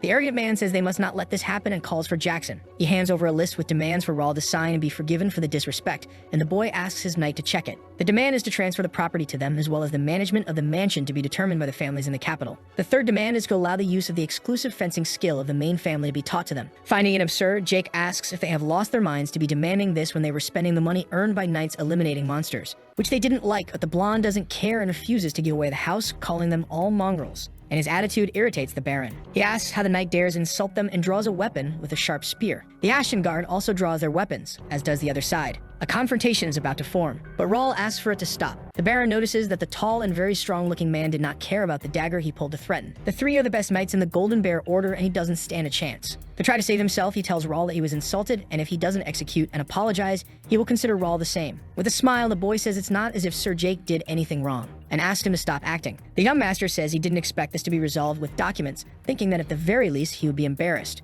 With no more patience, Rawl grabs his legendary sword, then aims his spear at the ground, and says he believes he is a stronger person than he thought. Rawl accuses him of knowing that he would never sign the document demanding a bunch of crap, then asks him to say what he really wants. But the Baron trembles in fear because he heard that the youngest son was the weakest and talentless, but now realizes he can no longer retreat. As an attempt to seem strong, the arrogant man says there's no point in the boy trying to lie because he won't leave without signing. His supporters already have their swords drawn, ready for whatever comes. This gives Gender more strength, who tells the boy to think carefully. However, Rawl maintains his smile and asks if he really wants to continue with this. Despite being young, he fears no harm even when faced with 5 groups threatening him. The boy says that the Baron's actions are the same as declaring war against the county. People start switching sides and tell Gender that this was not what they agreed on and that he's crazy if he plans to declare war against the county. But the man says it's too late and that they are all in the same boat, asking if they really think the Count will forgive them. Rawl interrupts them and asks what the Baron intends to do since he will not sign the document. Thinking he is still in control, he replies that hundreds of knights and guards will attack the boy when he gives the order. In any case, the arrogant man prepared a secret weapon just in case, one that even the Golden Bears will not be able to handle. But as the young Count expected, some are only watching, so there's nothing stopping him. Smiling, Rawl points his sword and asks what he intends to do. This impresses Gendar, seeing how confident he is, as he thought he could threaten him with the armed soldiers. After all, the important weapon is the last resort, and if used, it will cause a war. But with no alternative, he intends to use it. It would have been easier for the Baron if the boy were as weak as the rumors said. With the badge, he says that because he was insulted with the documents and disrespected in front of everyone, he will seek justice. Then the Baron requests a proof of lineage. Rawl is confused because this is a duel that can only be used once in a lifetime. People comment on him using the only way to fight against his superiors here, even with his own nephew. Staying calm, Rawl asks if he is serious and why he should accept such a request. But the man says is better than having authority taken by force. The young master says then he will have the honor of taking the nephew's authority through an honorable duel. The Baron asks him to decide, but if he refuses, he will have to use force. But Rawl doesn't worry much since he knows his uncle already knows the answer even while acting strong. He asks what the conditions are since he believes it will not be the old man who will duel. Gender's suggestion is 3 on each side with one-on-one duels and the last one standing wins, and because it's a proof of lineage, he must choose 3 from his side. It is Philip who steps forward, saying it's unfair since on Ashen's side there's only Rawl, and the Baron says that the others, if they think Rawl is right, can side with him. The knight tries to argue, but Rawl silences him and wants to know about the bet, saying he will sign the document if he loses. Gendar tries to say he has nothing to offer, but the young master reminds him that it has to be a fair bet. Then the boy says that if he wins, he will take for himself all the houses of the families that signed the document. And he also says that if they don't agree, there will be no duel. The Baron thinks that doing this will make the families turn against him, but it's not bad for him who only needs the document signed by the mansion. Gendar then agrees, asking if he really accepts the duel, and Philip still tries to remind his master that there are other ways. Although his Meg is right, the boy decided to accept and even receive a mission for it, so he will not back down. Rawl asks his knight if he thinks he will lose, but Philip says she is worried that unexpected situations might occur. Through the guild chat, the boy says they can interfere if there's any problem since he knows they will not accept the result anyway. In the end, Rawl accepts the duel and asks about the judge since he doesn't want the man to act irrationally after the defeat, and the Baron says he has a special guest. From the crowd, he looks at someone specific, asking if he accepts, and with a smile, the young man cannot deny. Just like the young master, the other families want to know who the young man is.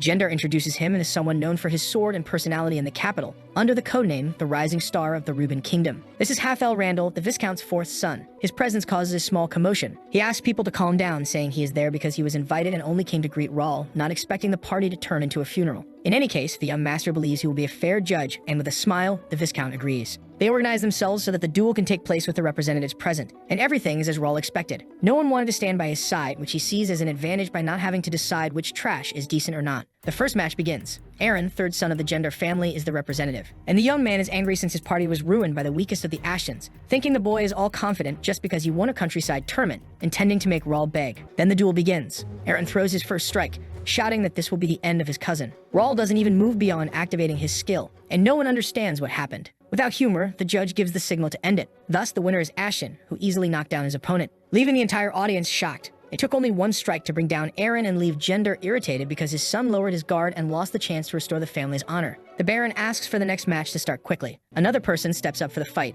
It is Baron Kesby, a quite decent swordsman from the capital, leaving Raul excited for this match. The attack quickly begins from the other side, and the young master uses his sword to defend against the strike. This makes the man smile, saying he knows the basics well. He also notices Raul's good reflexes, managing to understand how Aaron lost on the first blow. The Baron attempts a powerful strike with his sword, knowing it's not something he would normally use against a child 20 years younger than him, but he has too much at stake. Thus, against Raul, he uses the bear strike. Everything lights up with powerful energy, preventing others from seeing what's happening. But not everything is as the swordsman expected, because Raul Ashton blocked his powerful bear strike. The battle continues fiercely, with neither side giving up. The young master wonders what the Baron is thinking, using a clumsy imitation of a family art in which Raul holds the advantage. The swordsman was really surprised that the technique didn't work, realizing the obvious reason. So he tries something else, attacking the young Ashton with all his strength, with another art learned in the capital, and the young master notices that at least this one was a bit better. People celebrate, believing in the defeat of a child without real combat experience. For Raul, they are a bunch of losers with inferiority complexes who left their hometowns to stay in the capital. There are also relatives who possess strength beyond swordsmanship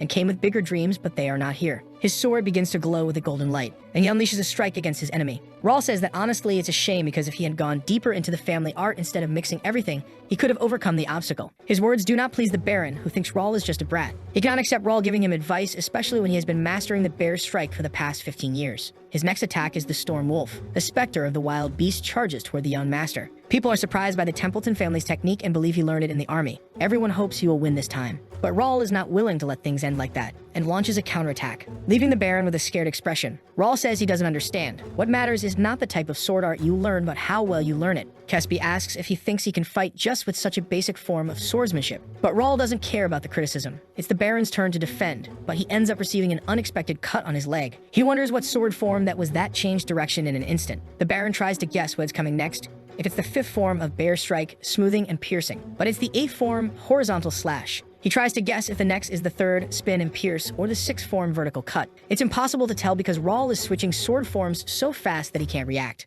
Another strike is delivered. Kesby wonders if it's possible to link so many sword forms together like that. Sword arts are paths that combine basic styles with cuts and thrusts, which is easy to see among these forms. Thus, when using swordsmanship, it's common to change them by linking various techniques. But Raul's connection is happening many times very fast and so perfectly that it becomes difficult to predict. Thus, the Baron wonders if this is the difference in talent between them. Another strike is launched against him, which he defends. However, Raul is more skilled and knocks his sword to the ground. Not even the Baron can believe what just happened. The young master asks him if just the standard sword combination is enough and if the family arts are not that good. Kesby trembles with fear, calling the boy a monster. With that level of visual precision, reaction speed, and judgment, sword arts are not important, and the Baron, who expected victory, falls to the ground defeated. Thus, Raul becomes the champion of the second round. This scares his enemies, who think the situation is getting strange, especially after hearing rumors that he hadn't learned proper swordsmanship. Jember asks them not to worry because he is just a boy at the sword user level, relying on the last fighter. And this encourages everyone, thinking of the person they believe will bring them victory. Halfail asks for the 3rd representative to step forward. For Randall, it's amusing to watch the Ashtons attack each other, although he wanted Raul to lose. Whoever wins has nothing to do with him. The 3rd one steps forward,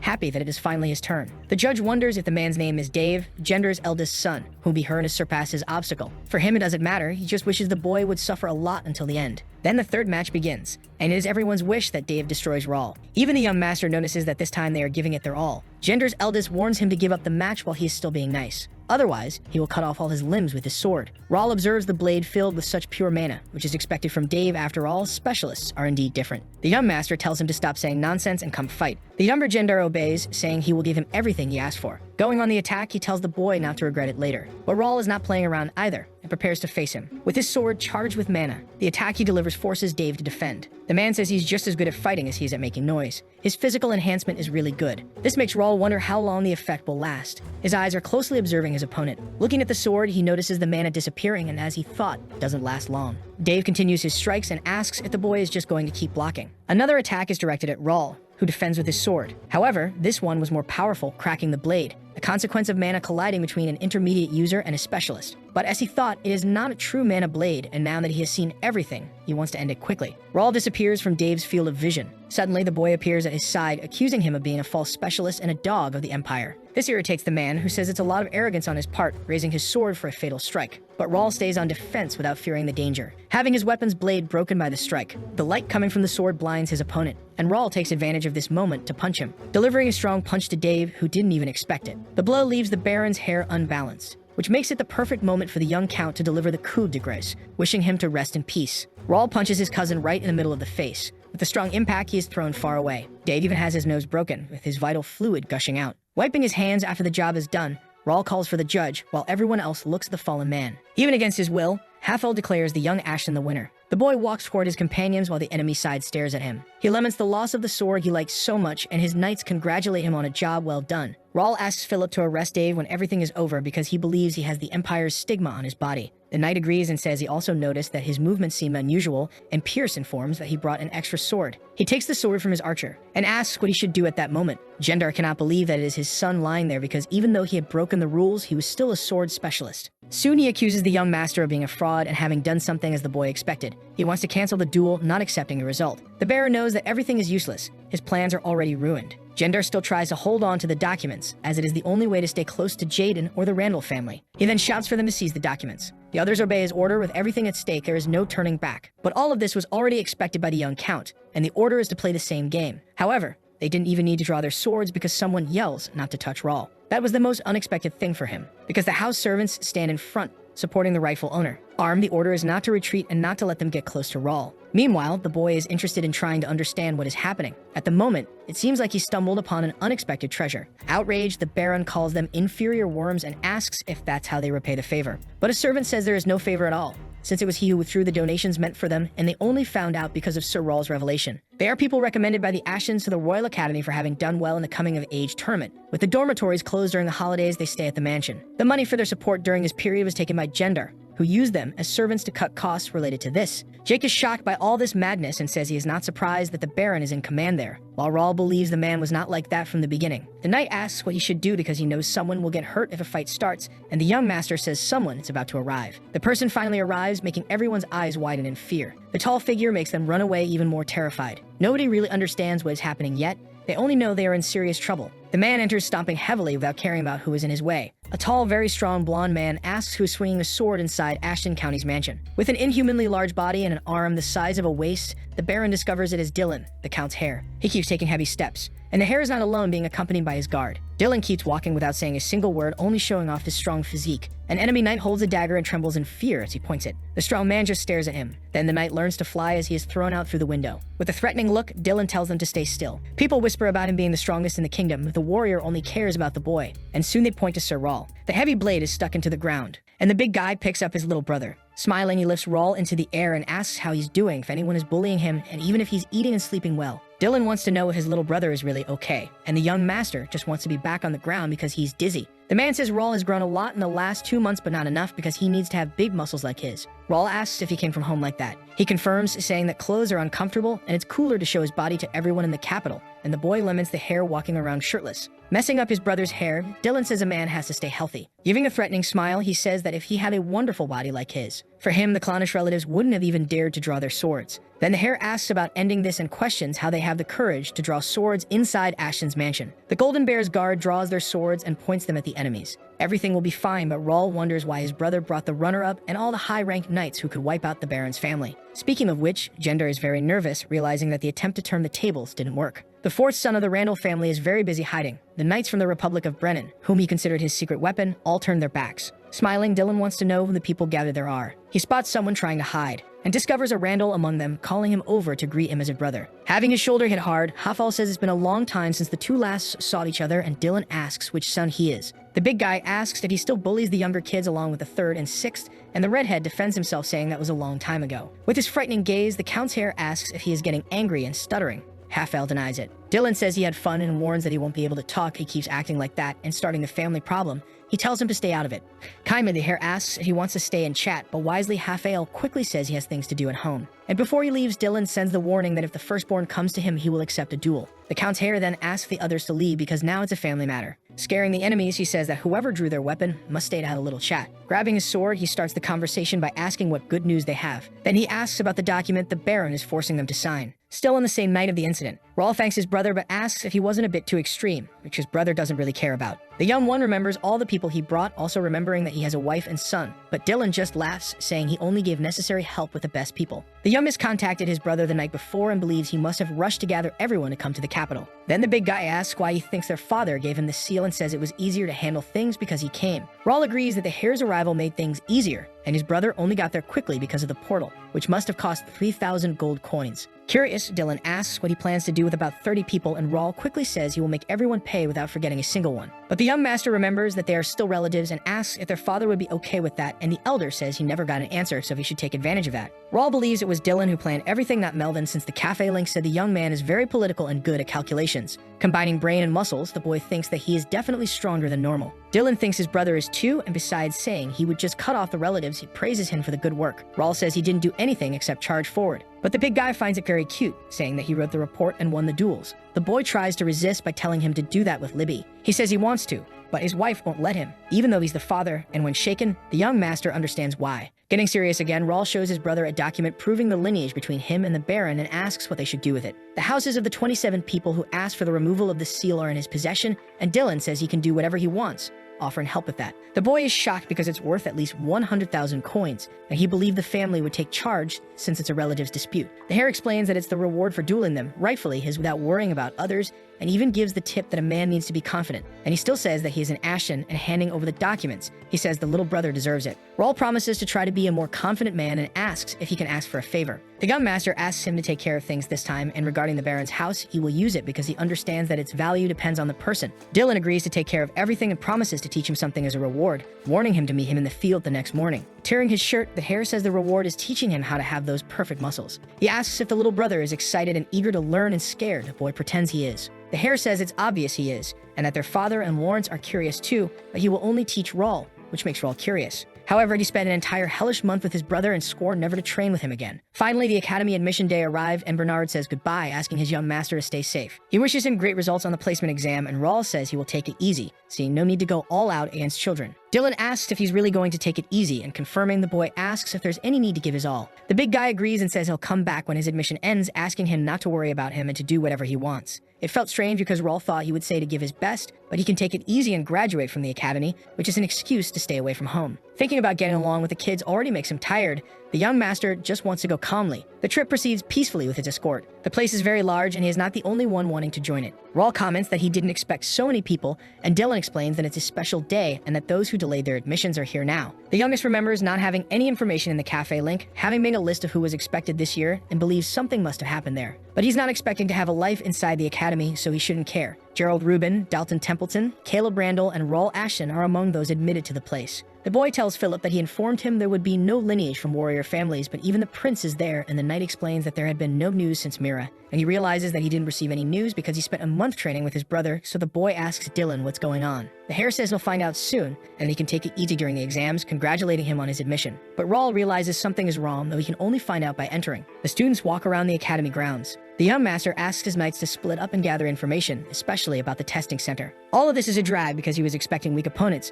but it's clear there are many high-ranked nobles. He says he doesn't want to compete with kids his age, and Philip thinks it's an order, but the boy was just talking to himself. Rawl plans to stay calm since he can still continue with his plan, and soon someone announces for everyone to be attentive for the ceremony. The man on stage welcomes everyone to the Reuben Kingdom Academy and says he will now introduce the team members. The young master thinks he doesn't need to pay attention since he researched all of them, but he is surprised by who will be the temporary vice president of the academy, as well as president of the Magic and Administration Department. And the man is Alfredo Gray, one of the 3 sages of the continent and an 8th Circle Archmage. Rawl wonders why he is there. He climbs the stage and gives greetings, reinforcing his temporary position at the prestigious and venerable Reuben Kingdom Academy. His illusion and vision magic are unmatched, and he is also known for his alchemy. Once again, Rawl wonders what made him come here. The man is known for wandering the lands, nicknamed the Nomad Sage. Even the Grey Tower needs to occasionally request the location of their master from the Information Guild. And the young master wonders again if this person will really be the Academy's temporary vice president. This is different from what he expected, as he was supposed to appear only after alliances were formed. Meanwhile, the man explains the inclusion of vision magic. The president continues, speaking about the curriculum change with the update of materials,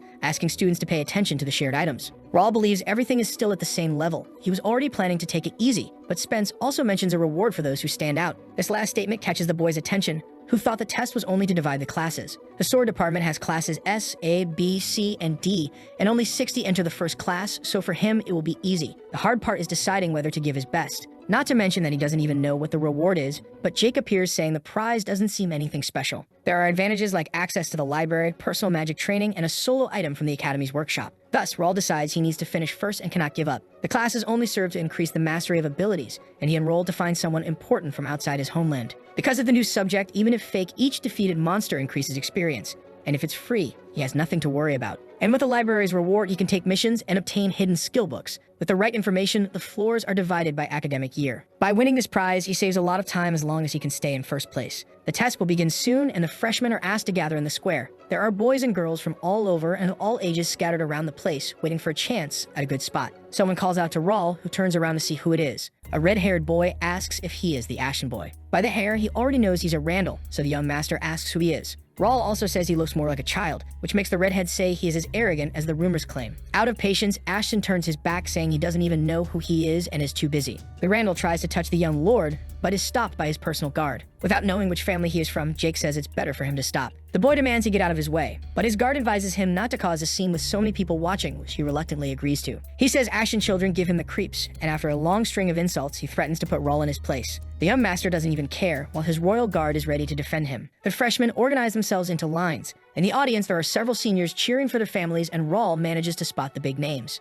The best mag in the kingdom is from Duke Marquis Templeton. The McNeil family has an intermediate axe master, Marquis Clifford, and the Randall Viscounty is on the rise. The three families have students enrolled and great influence inside the academy, making it clear how the place operates, while Jake thinks about the ladies. The knight is also confident his master will take first place and is curious about the faces the others will make. He asks if those are not family members. The blonde wants to deal with the situation, but the boy says he'll settle everything later. Raul checks the exam instructions and the list of freshmen. All those well known in his past life are there, especially Dalton Templeton and James McNeil, who will reach the master level in 10 years, making them not easy to deal with. It is announced that the first test will start soon, and they should head to the small auditorium. Anyway, the boys are just kids, and Raul is confident that the top spot is his this time. They gather in the room for the placement exam. The first test is a written exam. Smartly, Raul didn't need to study for this, as the cafe link has all the information he needs for a fishing method. With the test completed, the second test is the physical strength exam, where they must enter the gymnasium in groups and follow the instructors. As soon as he enters, Raul notices something strange. It's a mana restriction field. The instructor explains the reason, saying it's a place solely for the physical strength test, and asks the students to step forward when their name is called. The device being used is a strength meter, which is definitely a punching machine. The next one is called to take the test. With all his strength, the boy prepares to punch the machine, giving it his all for a good score. Student 202 achieves 1,418, and the next one is called. Raul realizes they record the highest score from 2 attempts, and the measurements seem to range between 1,000 and 1,500, concluding that it's not that high. He observes the guy who has 43 stamina and 50 strength, ranking among the top 5 in his group. Raul wants to know how good he is. The academy officials are gathered at a large table. They are watching the tests through screens, and so far, the scores are good for them. Being the Kingdom of Knights, the scores are generally high, with the freshmen's quality being greater this year, and they believe the enrollment surge is because they heard about Gray. He says the newcomers under 20 years old are scoring above 1,000, which will surely scare the boys from Leslie Academy. They ask him why he agreed to come to the Reuben Kingdom Academy, and the mage replies that he wanted to personally see how his new magic circle works. Laughing to lighten the mood, he says it makes it seem like he's going to use the students as guinea pigs, but the others are grateful. Even more so because he's sponsoring. Adolfo says he is happy he came, especially because of students from warrior families, and another man says that's why everyone is here for one specific boy.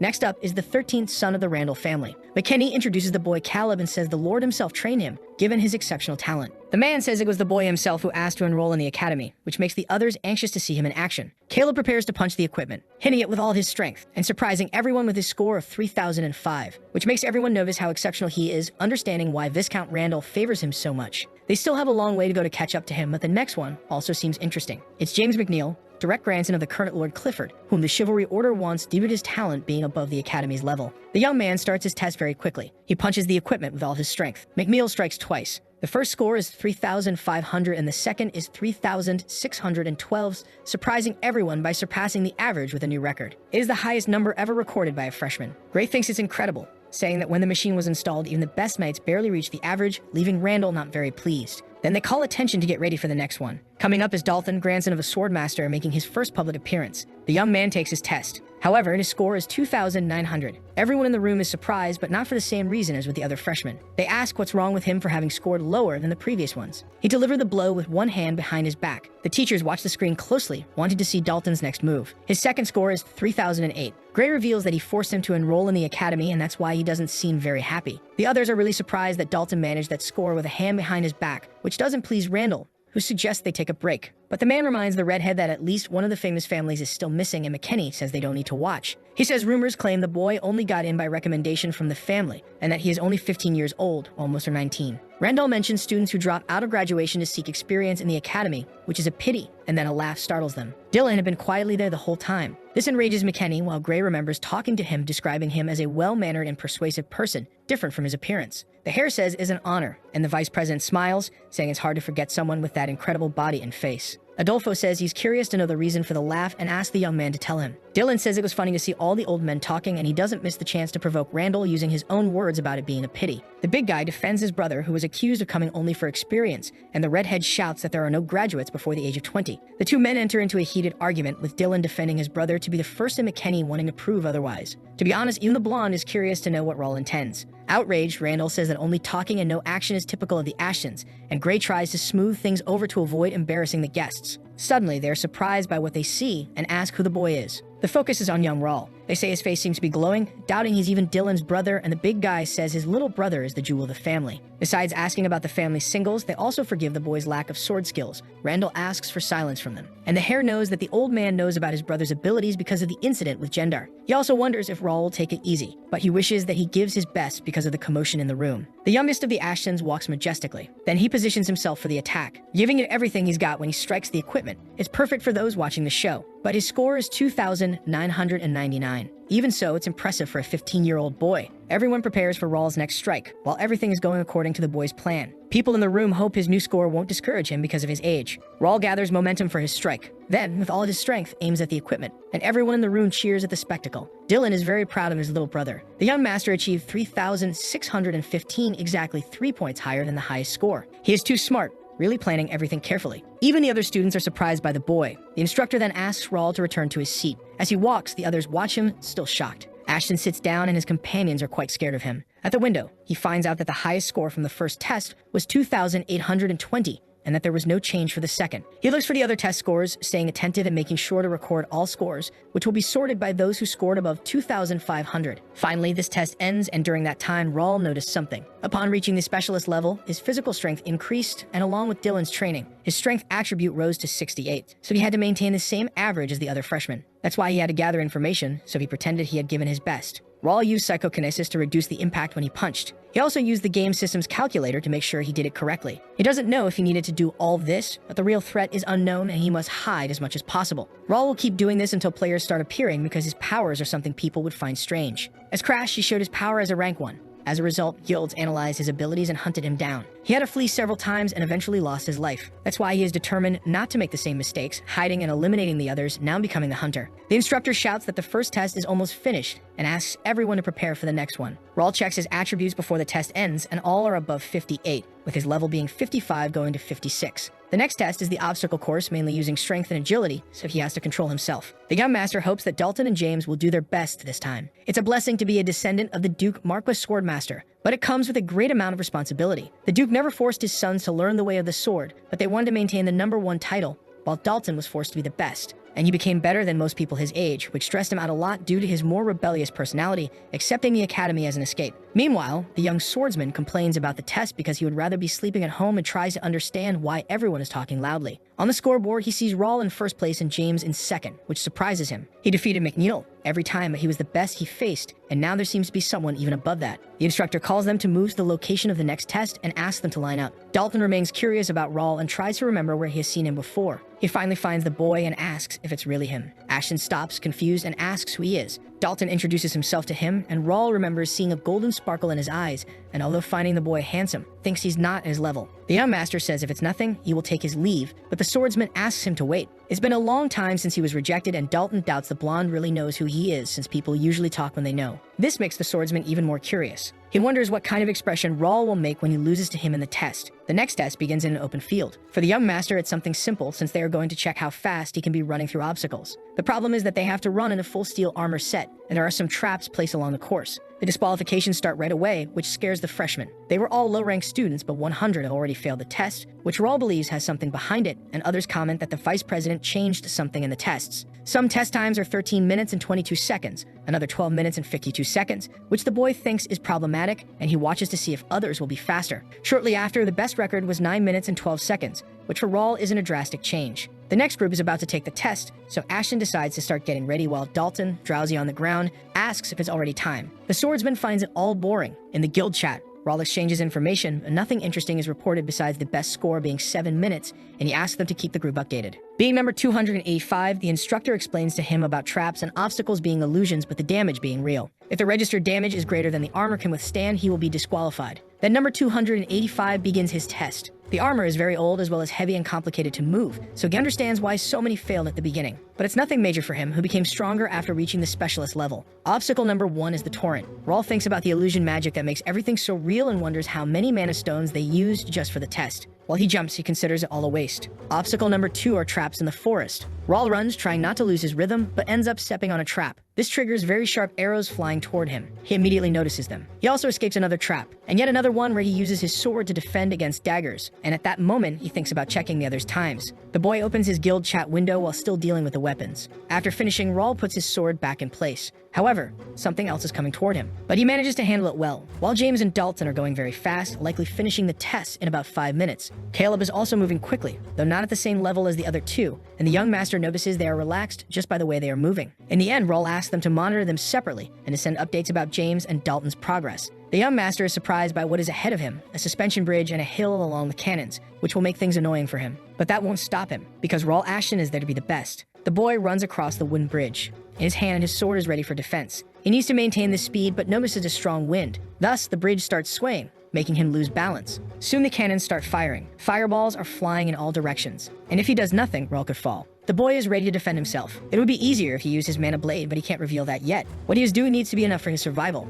and he manages to escape with only one thing left. The cave part of the course needs to be completed to finish. The traps there will be harder to dodge and therefore more dangerous, but he understands he can't stop there. After all, there's always a way. Sharp arrows are fired. Luckily, James protects himself with his shield. For him, it's becoming so irritating that he wonders what he's even doing there. Having to enter an academy at this age is already a pain, and now he has to deal with these inferiors. He has already won a tournament against 20-year-olds and has experience as a capital guard. For him, this is a waste as he will soon be a knight. James would never have come if not for direct orders from his lord, and he even remembers the Dalton kids. The redhead also remembers the Ashen boy and finds it all so irritating and fears losing first place to them, trembling at the thought of complete failure. His question is when the cave will end while he sees the light at the end. Whatever it is, he walks toward it. The arrows split into two, and James dodges them, quite irritated. His completion time for the test was 5 minutes and 15 seconds, leaving the others surprised and making him think he's the winner. The redhead is sure he will take the top spot, but everyone points at the screen. He looks at the screen with a mixture of surprise and irritation. Dalton placed first, completing the test in 4 minutes and 58 seconds. This makes him think it's impossible, aware that he couldn't do it,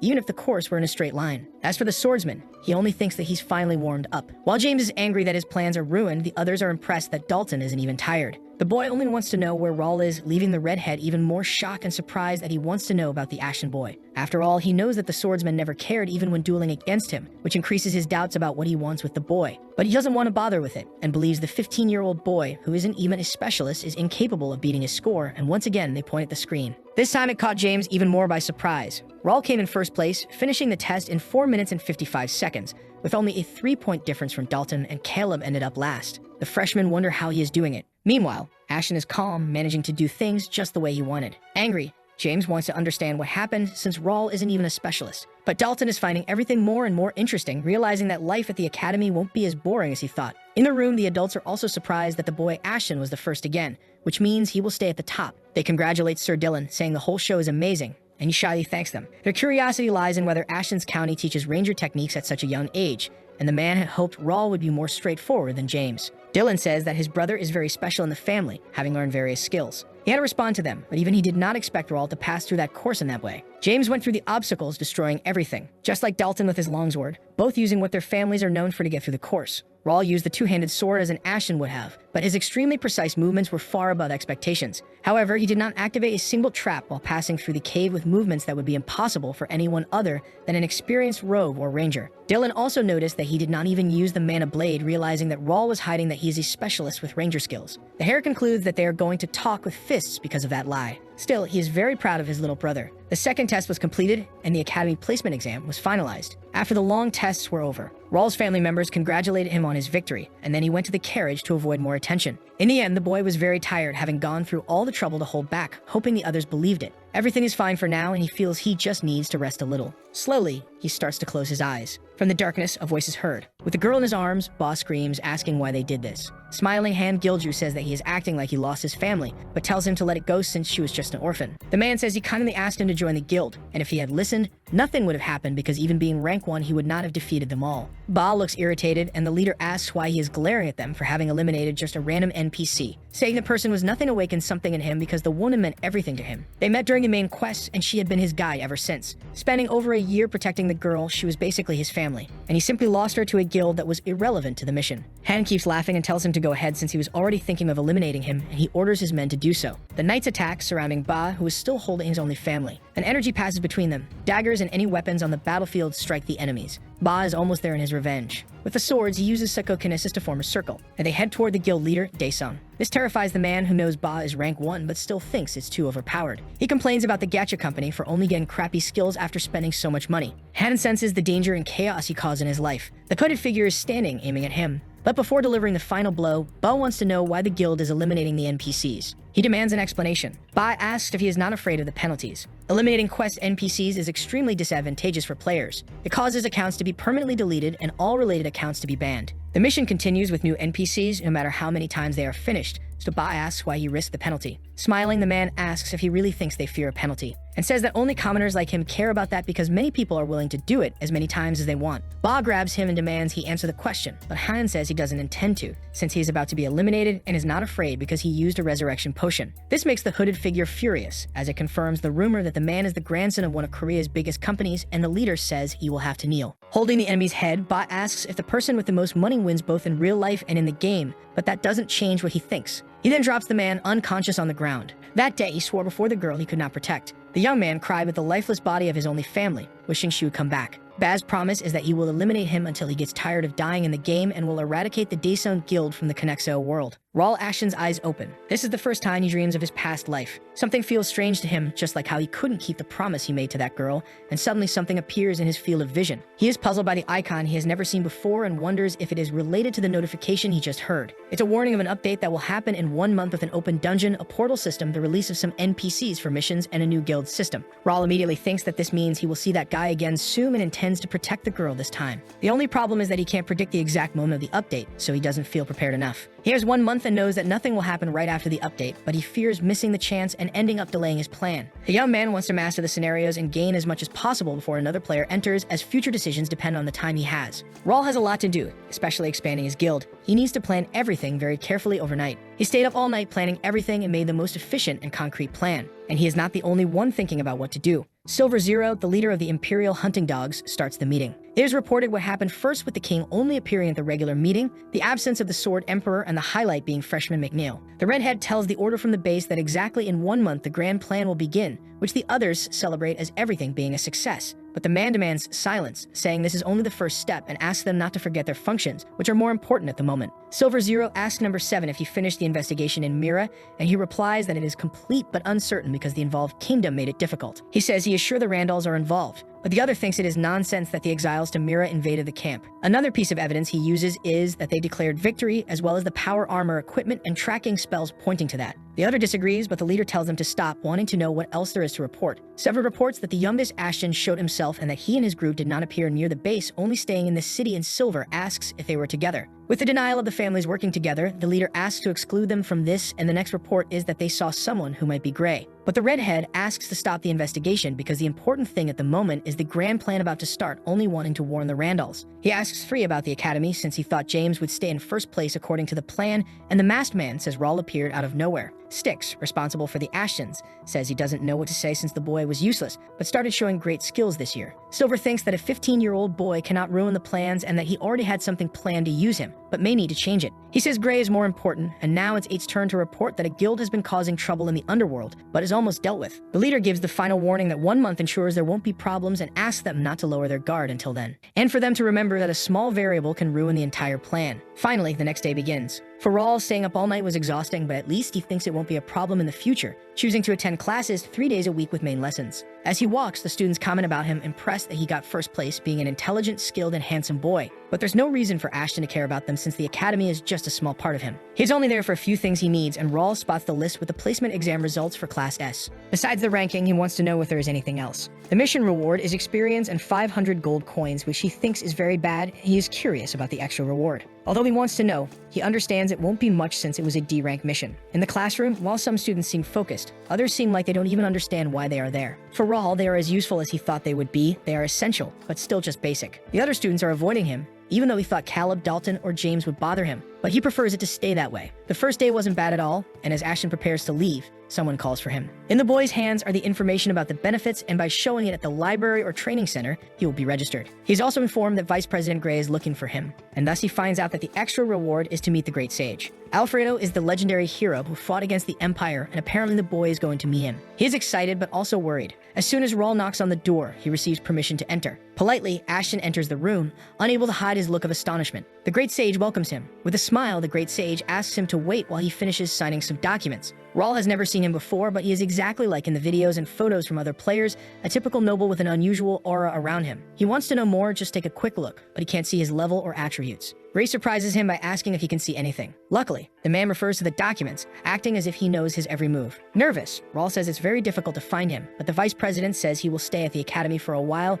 and asks him to wait a little longer. After all, he has a lot to discuss with Ashton, including about his eyes. This catches Rawl off guard, who wants to know who this guy really is. Ashton's doubt is whether Gray truly knows about his eyes or if it was just a guess. He'll find out soon, since the man finally finishes his work. He is making the young master nervous, so Rawl plans to be more careful with what he says. The Great Sage steps out to get tea. Soon the man returns and surprises the boy, who thought he would use abilities to make the drink. Adolfo congratulates him for coming in first place with an exciting performance, then says he wanted to see him to ask a few questions. Rawl remembers meeting him at the test site and is sure he didn't do anything to attract attention. The doubt is what he is curious about. Because of this, he intends to give basic information and leave quickly. The young master then asks why the Great Sage is curious about him. Without much ceremony, Gray gets straight to the point and asks if he knows an organization called the Imperial Hunting Dogs. This makes the boy freeze and be left without an answer. 50 years ago, the Connexo continent was in chaos due to the invasion of the Kranan Empire, the 4 kingdoms on the brink of destruction. In that difficult moment, heroes emerge who risk their lives to stop them and push them back behind the monster mountain. And there was peace for the 50 years that followed, with conflicts between kingdoms being resolved during the fight against the Empire. They prepared for the next possible invasion. Gray built a tower to train talented people and roam the continent. One of the people he was looking for was an alchemist that Rawl saved,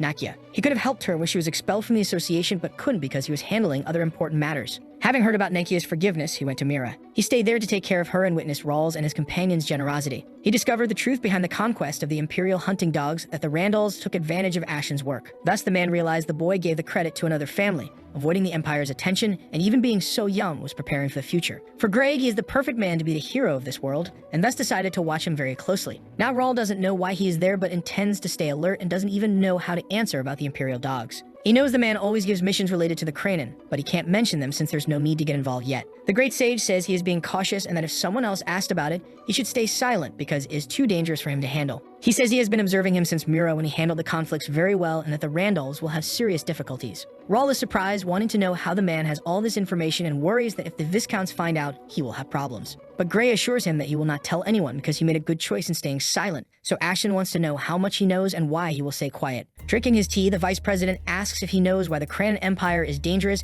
and the boy replies if it's because of their military power. Although he is right, the man asks him to go further and questions if he thinks their lands and people surpass those of the other kingdoms. Despite the large amount of land, most of it is desolate and their population is almost the same due to the harsh climate. Then the man says that their way of being a threat lies in information because the kingdoms are exposed and know very little about their enemies. The only way to get there is through rifts, and a wall was built near the entrance with armies stationed there to prevent an invasion. But the Empire manages to send spies, gaining an advantage, and if they invade now, they will do so knowing they have a good chance of winning. It happened the same way in Rawl's past life, with Cranon using players to start the war and close to victory. He died. Getting straight to the point, Gray says they need more people like him because the youth are their greatest chances of winning. Rawl thinks that if he is related to Nakia's growth, he might be useful, thus accelerating his own development and defeating the Empire. Adolfo says it is happening and that Rawl must remain discreet and make smart decisions, and the boy promises to do the same. He says it's late and plans to give the boy a gift for having listened to him for so long. Handing Rawl a small box, the man says he will need it in the future and asks him to carefully read the instructions later on how to use it. The ring looks very expensive and the boy can feel mana coming from it, so he asks if he is sure he can keep it. But the man insists, saying it is also a reward. Although he feels he did nothing to deserve it,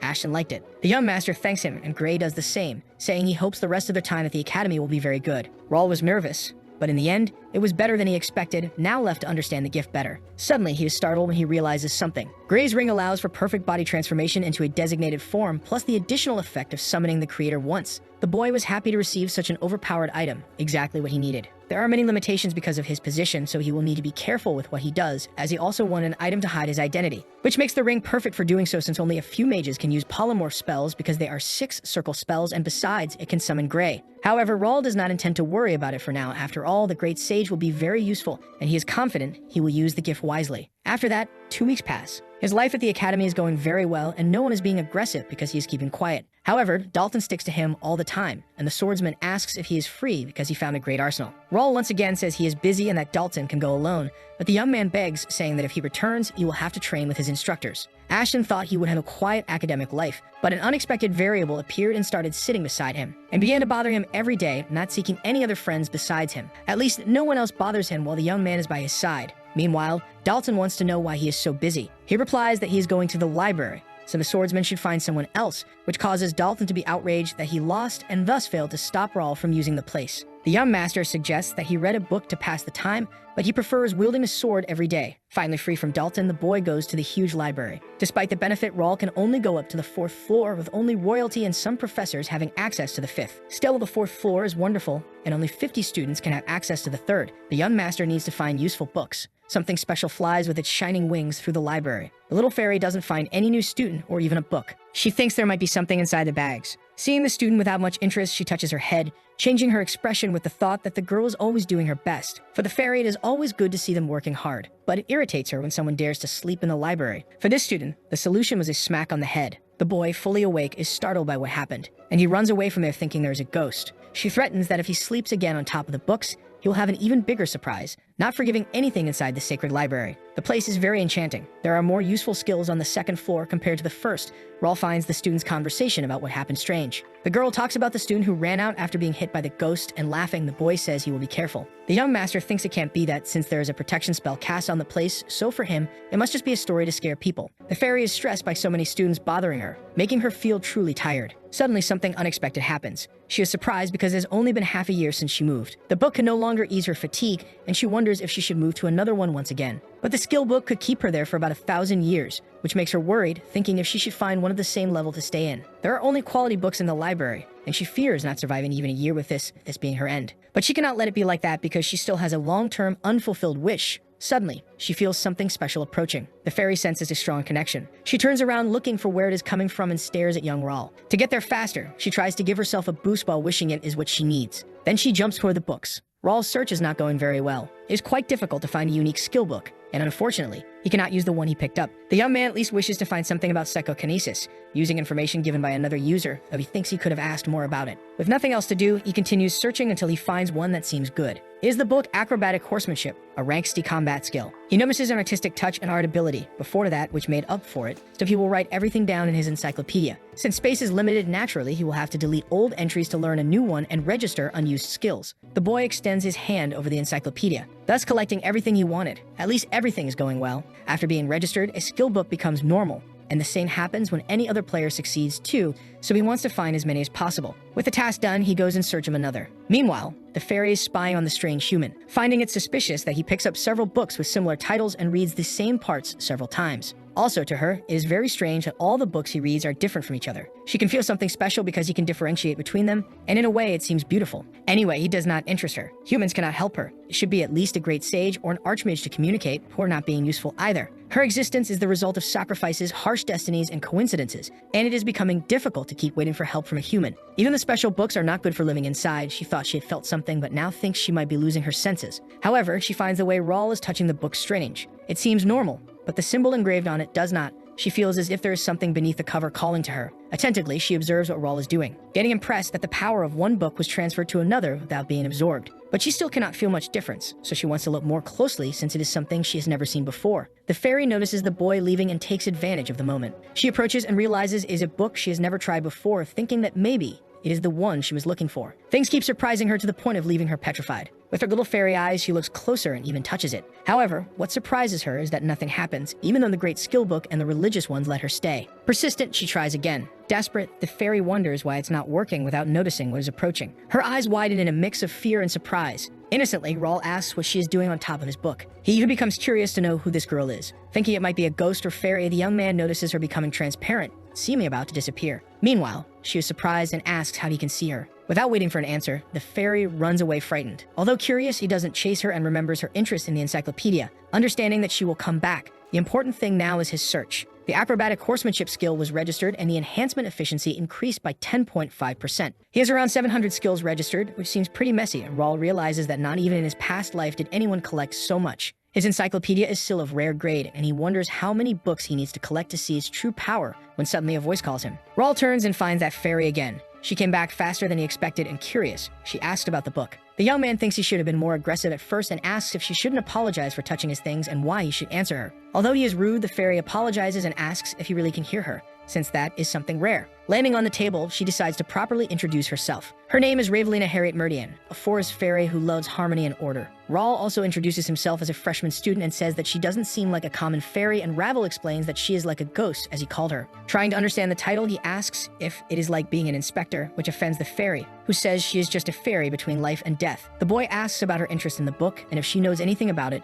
to which she replies that it is special among all the other specials. Ravel says she doesn't know what it is about because, unlike the other books, it didn't talk to her, so she begs to take a look. To be honest, Rawl doesn't know much about the encyclopedia either and thinks that maybe she could improve the item for him since there is no risk of the fairy stealing it. Ashton then allows it, as long as she promises to tell him everything she finds out, and grateful, she agrees. He opens the book for Ravel to take a look. The fairy places her tiny hands over the pages and feels a lot of energy flowing through it. What surprises her are the sparks coming out, and she wonders how that is possible. However, the power of the book is so great that it ends up throwing her away. A little dizzy, the fairy wants to know how he really foresaw something like this, and that this book appearing at that moment is against the rules. Worried, Rawl asks if she's okay, but Ravel seems quite scared. She asks the young master where he found the encyclopedia, and he asks her to calm down since she was the one supposed to tell him about the item. The ghost of the library reveals that the book contains the power of the ancient creator god who is said to have disappeared. This is something that surprises the youngest son of the count. He asks if the power really exists in this book, but it ends up not being very interesting to him since he doesn't know about the god, and Ravel gets angry that he isn't amazed by the divine work. Rawl says she is right because he doesn't care about that part, and the fairy tells more about the book. Even though she doesn't understand much, she knows it is forbidden and lost its power. He asks how to reveal its true form, but the fairy says there is no way to know, as the stubborn book refuses to talk to her. When called useless, Ravel complains that he expects her to find out everything in such a short time and asks him to let her enter the encyclopedia.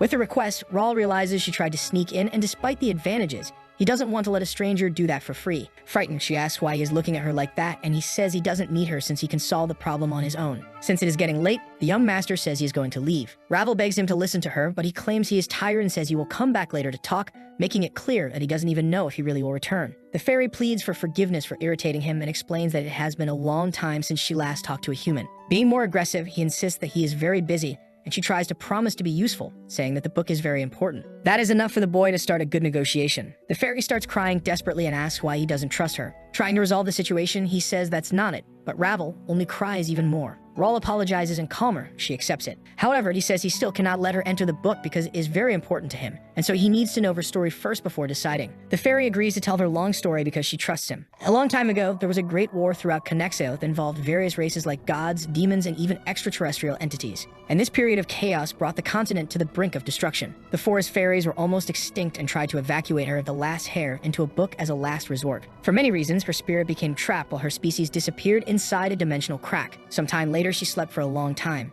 Upon waking, she moved to another book, and with each awakening, she lost part of her memory, but she knows she has some kind of duty. Ravel says she needs to find her species scattered across the world because she believes there are others alive besides her, but she cannot leave the place and is running out of books. She says the encyclopedia has the same scent as the first one that sheltered her and could be better, so she begs Rawl to let her in. That is enough for the boy to allow her entry, but he explains that she will be the librarian of the book and will be bound to it. The fairy accepts as long as she can enter, but first, she wants to know what he intends to do with the object, and Rawl responds that it is to protect himself and his homeland, and says that it may mean nothing to her, but it means everything to him. For Ravel, that is a great reason. The fairy becomes even more excited. However, she says she won't be able to help him at first and she needs some time to get used to it. She explains that she will sleep for at least 1 month, but the encyclopedia will still work normally, and Rawl tells her not to rush, wishing her a good rest. Ravel thanks him, saying she will help as much as possible. The little girl lays down on the book for her long rest, and that's how Rawl got himself a pet fairy. Time passed quickly after he met Ravel, and now there's only 1 week left until the update. Rawl still has a lot to prepare, but is running out of time, and the boy looks terrible.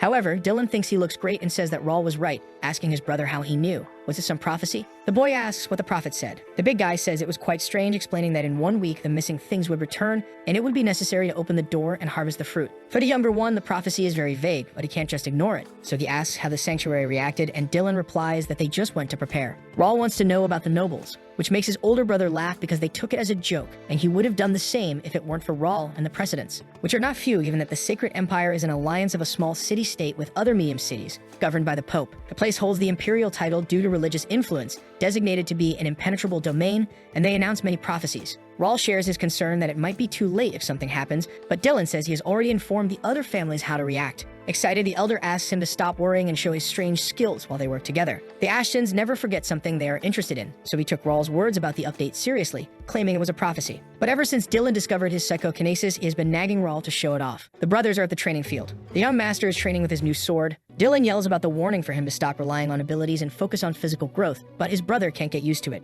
Rawl only started training because Dylan kept insisting nonstop, but his body and psychokinesis evolved and his muscles grew. Meanwhile, his brother only has a single focus, which is physical strength, but despite that, he has many weaknesses in combat skills. He needs to become strong because the enemies won't be easy. The boy understands that Dylan knows the difference between them in each duel, soon realizing there is no way to surpass him without finding an appropriate skill. His plan is also to make the people around him stronger, and so the day passes. Rawl is almost done with the tasks he needs to finish before the update, but what bothers him is how people are acting normal even knowing about the prophecy. No lord will prepare for things that haven't happened yet, and to his misfortune, he will need a lot of help from the kingdom. There will be moments when a large number of troops will be necessary, so they need to be preserved and to grow in preparation. Even being the Count's son and knowing the future, he is only 15 years old, having limits on what he can do. So he chose to focus on what he can do, which is to attend classes and research skill books in the library. Rawl even visited 3 other starter cities when he didn't have classes: Zusik, Bryant, Kessin, and Mira, all belonging to the Reuben Kingdom. Using the letter of recommendation he got in Mira, he met the other mayors who accepted investments in the cities. He started large-scale engineering projects and built branches of the Pioneer Guild, costing $3.5 million, intending to finish before the players arrive. He also posted a recruitment notice for mercenaries of rank C or higher in groups of up to 10 members. In the contract, they receive double pay for the first month and are offered a chance to join the guild or become knight apprentices if they show merit. With many candidates, Rawl managed to recruit 50 rank B mercenaries to be swordsmen or take key positions and 950 rank C trained soldiers. He spent 30,000 coins hiring all of them, and it will cost him even more to maintain them. But the young master believes it will be worth it. After all, you won't have to worry if a high-level battle happens, while others think it's crazy even saying nothing might happen. Rawl asked his knight if he called the guild members, and Philip says they were divided into 10 groups, finished training, and that he also summoned the common knights. Ashton asks him not to let his guard down and to remember the mission they will have tonight. 6 knight apprentices were promoted to common knights, 9 common knights became regular guild members, and a few others became affiliates. Now, feeling everything is complete, they will carry out their first public action as pioneer knights, Raul goes to check the group's attributes. He chose talents of potential rank B or higher, and yet they are better than he expected, sparking his curiosity to see how strong they will become. Thus, the young master did everything he could to prepare for the update. Now he hopes everything goes as planned with just a few hours left until it happens. Silver Zero demands the report. The royal family has taken no action besides increasing patrols, and Templeton is in a similar position. The same goes for the McNails. The leader asks the Six if the Ashtons are usually religious, which is denied. Despite their good relationship with the sanctuary, they don't follow it, having been preparing before the prophecy, making him believe they have another source. Silver now wants to know about the Great Sage. However, there's nothing special about him. He's only focused on the academy. Then he asks the Eighth about infiltrating the mercenary squad, but there was a failure, which shocks the Fifth, who remembers they were looking for 1,000 men, and even so, their agent couldn't get in. Although they passed the preliminary test, they failed the main one, which makes them believe Raul has some kind of special ability. The information makes the leader analyze carefully, but they have nothing to worry about as they believe the nobles cannot stop the grand plan. Silver asks them to just keep the boy under surveillance for now and asks about their agents, and the response is that they are all in position. The leader says the grand plan is about to begin. The day when they will eliminate all the nobles is approaching, so they must stay focused. And everyone salutes for the emperor while the redhead thinks about Raul action. Even though it is night, the city is bustling. Pointing, the little boy asks his mother what that is. She looks at the sky and sees several lights. The woman also wonders what those things are, finding it strange to see so many meteors. Suddenly, everyone starts screaming as they feel an earthquake that leaves them desperate. The mother grabs her son to protect him. Afraid, he closes his eyes, letting a tear slip out. Still, the brave little boy opens his eyes. A portal appears before them. The inhabitants are frightened, trying to understand what it is. First, a hand appears. Then hideous monsters wielding weapons come out of the portal, ready to destroy everything. But they do not succeed when a knight steps in front of the mother and son, cutting down everything in his path. Jake remains serious even before such terrible monsters. The place is dangerous, and he asks everyone to flee carefully, while the woman runs, thanking him for saving her life. The portal was found at the outer wall, Area 4, Section B32, and they are using the defense mechanisms. Jake asks to evacuate the civilians and to keep their guards up. Another portal is found at the outer wall 3, Area F, Section 21. Although some monsters came out, there was no damage to the civilians. At the outer wall 1, Area A Noble Section 3, one also appeared. Philip reports that he will control the location and hand it over to the guards. Raul asks them to keep reporting. Reinforcements are requested, and he sends everyone from Section 14 to Section 32. Furthermore, more groups of goblins appear in other areas. Officially, the update has begun as planned. The young master requests the presence of his butler. He asks Bernard to decide who to send from the squad to each section. Even knowing what was about to happen, Raul did not expect it to be everywhere. They prepared as much as possible, but he feels it is not enough. They did not have enough information about this mission. Only that the kingdom was severely damaged in the year 521 due to the appearance of portals, without knowing the number, location, or rank. Raul wished he could clear the portals on his own, but he is not alone and needs to minimize civilian damage by using his guild's strength. The boy knows that if he knew the portal ranks, he could position his troops more efficiently. Something appears on his screen that catches his attention. It is a mission to clear as many portals as possible in 30 days with a special reward, and he has the information that the portals regenerate at midnight. The last detail worries the boy. Thus, he wonders if everything was inevitable and he had suspicions about it. Connection can stop any move that might affect the scenario, possibly adding a special mission condition, usually sudden or chained. For him, it doesn't matter how many portals he has to destroy. In the end, it won't be easy, but they can't give up yet. There is a way to reduce the damage. Through the guild chat, they inform that at the outer wall 2, Area C, Section 17, the Golden Portal Master is found. Nothing is happening at the moment, but the strength is growing more powerful. Raul warns them not to attack because the portal can suck everything in and asks them to be careful, placing the area under surveillance with rank B mercenaries. Philip understands his master's orders. Finally, a rank D appears. Therefore, the young count decides he can no longer just stay in command. He must deal with it personally. Josh is a rank C mercenary, 21 years old, from a small farm, having worked hard to climb to where he is. Knowing that a noble was looking for mercenaries with a chance to become knights, he accepted. A comfortable house was also offered, and a meal so incredible that he had never eaten anything like it before. Thus, he thought he could just enjoy a normal life, attending to whatever the noble wanted. However, Josh was not expecting something like this. Huge rats come out of the portal to attack. The mercenary prepares for what is to come, and with his blade, he slices them as if they were cheese. Even after eliminating those monsters, more begin to appear. Josh realizes he might end up exhausted before he can finish them all. A muscular rat is the next creature to come out. What was already difficult worsens with the big one. Even with effort, the mercenary can no longer push them back. Thus, he must bet everything on this tactic. Josh understands that he must eliminate the big one first to serve as a warning and scare the smaller ones. The young man is about to make his sacrifice until he notices something. The fallen blades emit a blue light and begin to levitate. Then all the monstrous rats are struck. It is Raul Ashton in action. The boy is so fast cutting them down that he looks like a yellow lightning bolt. Josh watches the majestic landing of the young master. Ashton asks if he interrupted anything while wielding his sword soaked with the monster's vital fluid. He asks if the young man is part of the Pioneer Guild, and Josh confirms, introducing himself as a rank C mercenary. Rawl scolds him, saying that although he likes the boy's ambition, that was risky because rat men do not scare easily. He explains that rank D portals are too difficult for the redhead and asks him to join them for now. Not knowing, Josh asks who he is. Jake appears, saying that even though he is a rookie, that is no excuse not to recognize his master's face. The knight introduces Rawl Ashton, master of the Pioneer Guild. This leaves the mercenary impressed with the information. Jake asks if he thought it would be easy just because the group was created by the Count's son, and if that's the case, he came to the wrong place. He continues by saying that the guild is only for the highly qualified, asking him to stay alert and follow them. As they march, Rawl orders them to attack. What he has formed is only for those who are highly qualified, and Josh seems to understand that. The mercenary then hurries to catch up with them. Fire comes out of the portal as if bringing the underworld into the connection. Rat men wield their swords while searching for victims. Suddenly something catches the attention of one of them, but it is too late and his end is already in Rawl's destiny. A yellow lightning bolt passes through them, cutting as if they were nothing. This alerts the monster, who screams.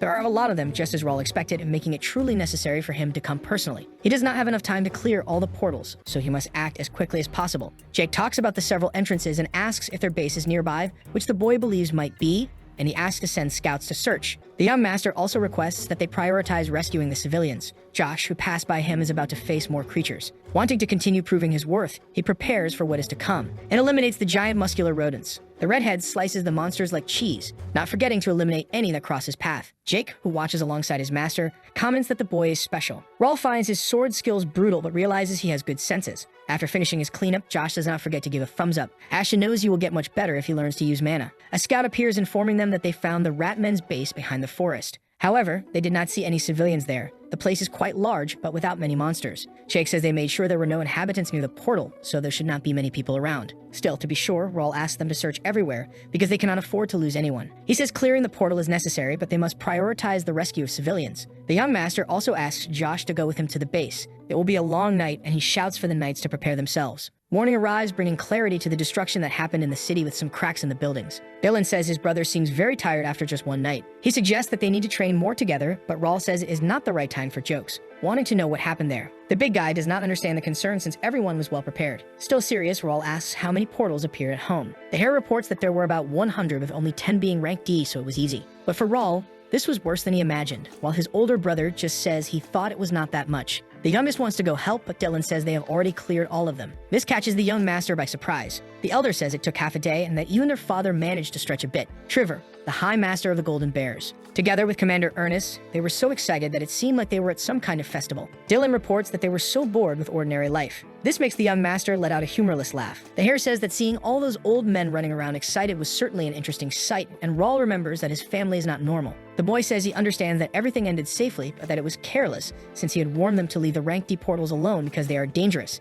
Dylan asks why he should do that if it meant waiting for him to come and solve everything with his mysterious powers. He says the county is powerful and that their father and they are not so weak, so the boys should not worry. The hare also says that they are always prepared for an enemy and that the number of portals does not matter. Still in his speech, he makes it clear that the Ashtons are not weak and therefore do not need his knight's help. Dylan says that a few hundred portals are easy for them to handle, and at that moment, the boy's eyes begin to droop. Realizing this, the big guy shouts his little brother's name. He tells him not to worry about the house, to do whatever he wants, because he and their father will always cover for Rawl. And the youngest son of the Count seems satisfied with his older brother's long speech. Rawl says that he is right and that he was very arrogant to worry, leaving Dylan satisfied, who says he is still nowhere near being a big guy in front of him. The elder remembers something he needs to tell him and asks why some portals did not disappear after being cleared. This information is worrisome for him. At the meeting, it is also a surprise for the guild. Rawl tells them about the rank E and D portals at his home not disappearing. Although there wasn't much damage, he says what worried him most has already happened. Jake asks if it's a big problem and says they can keep an eye on it, but there is a limit to that. Philip says that if they put more men on surveillance, the defense squad will be reduced, making it clear they need to solve this as soon as possible. Rawl wants to find out why the portals are not disappearing and see if there is any other way. Finally, Bernard speaks,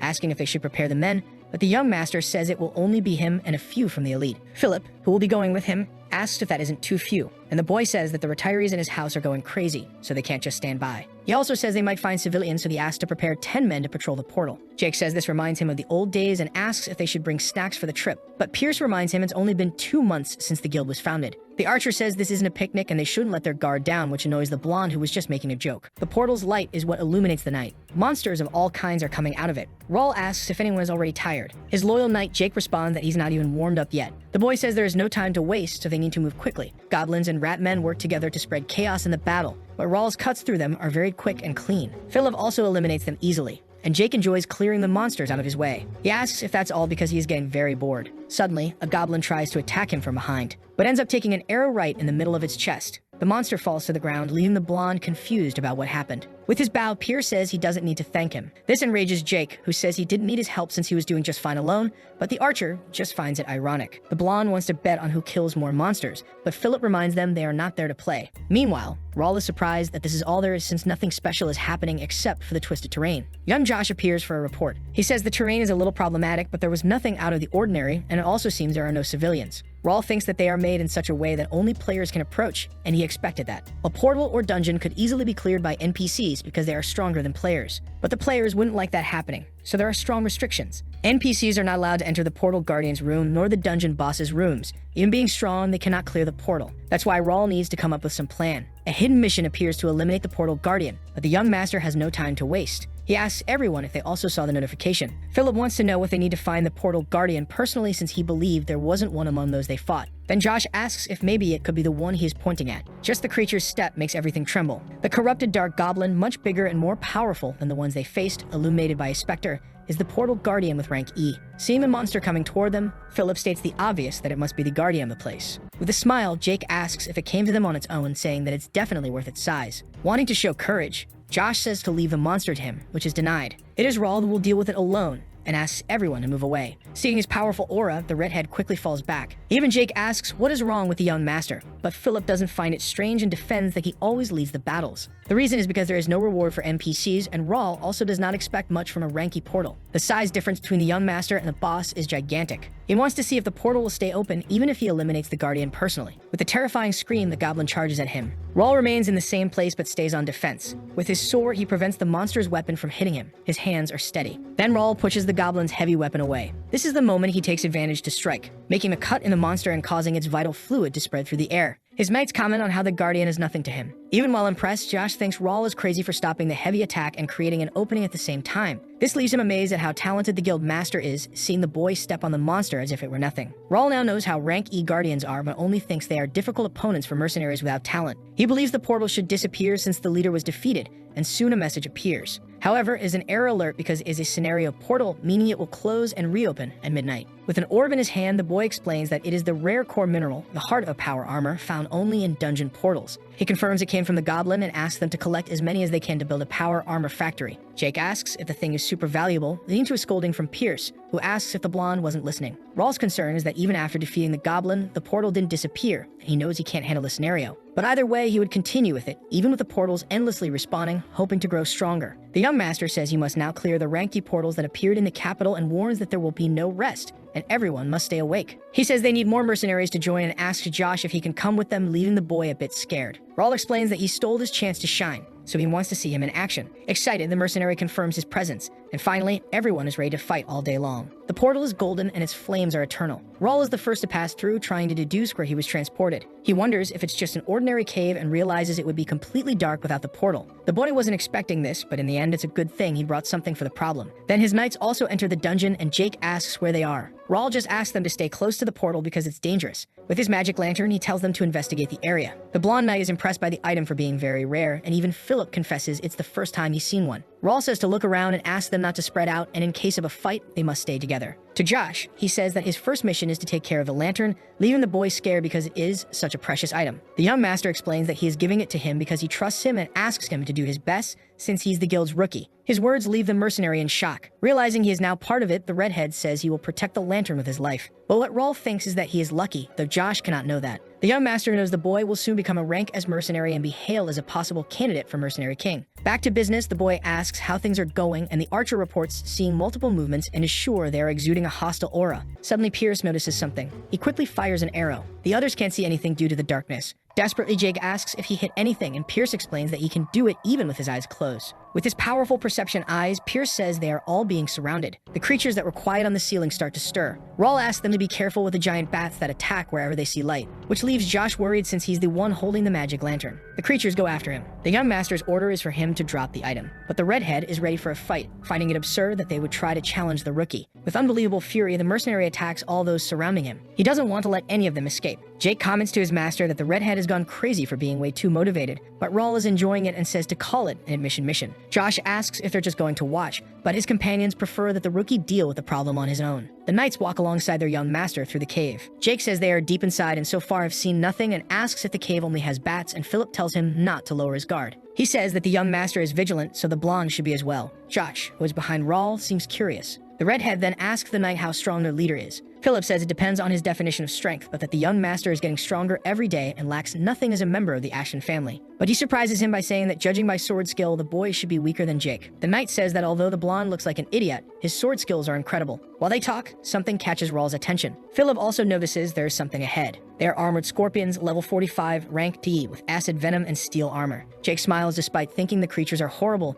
and Philip asks them to be careful because there are many of them. Rawl knows that bats cannot be the main enemies. These creatures only appear in portals, which is why the knights don't know them. He says that if it's a mission, they need to complete it, and asks them to stay alert not to be hit by the venomous stingers. With a confident smile, the young master suggests they get started. The boy knows it is an elimination mission, and that he must clear it, not destroy the portal. But he says they can think about that after dealing with the monsters. With his sword, Rawl is ready to eliminate them all. The powerful steel armors of the creatures have a slight shine as they also launch their attack. The first one appears before the young master is cut down mercilessly. Philip and Jake also destroy the giant scorpions, taking care not to get stung. 3 of the monsters team up for a joint attack. Josh holds his sword while still keeping the magic lantern safe with him. He asks why the damn bugs are chasing him and doesn't even notice an enemy behind him. The scorpions prepare to strike him with their stingers. This leaves the redhead in disbelief at what is about to happen. Even so, he tries to defend himself. However, his concern is realizing he won't be able to dodge it. But before the stingers could hit him, swords strike the creatures first. Josh is startled on understanding why the swords are floating. It's just Rawl using his psychokinesis with several swords surrounding him, forming an aura, and he asks him if protecting the lantern and fighting at the same time is difficult. He also says he feels like he's stealing his chance to shine again, but wants to focus on protecting the item there. With his powerful ability, Rawl sends all the swords toward the scorpions.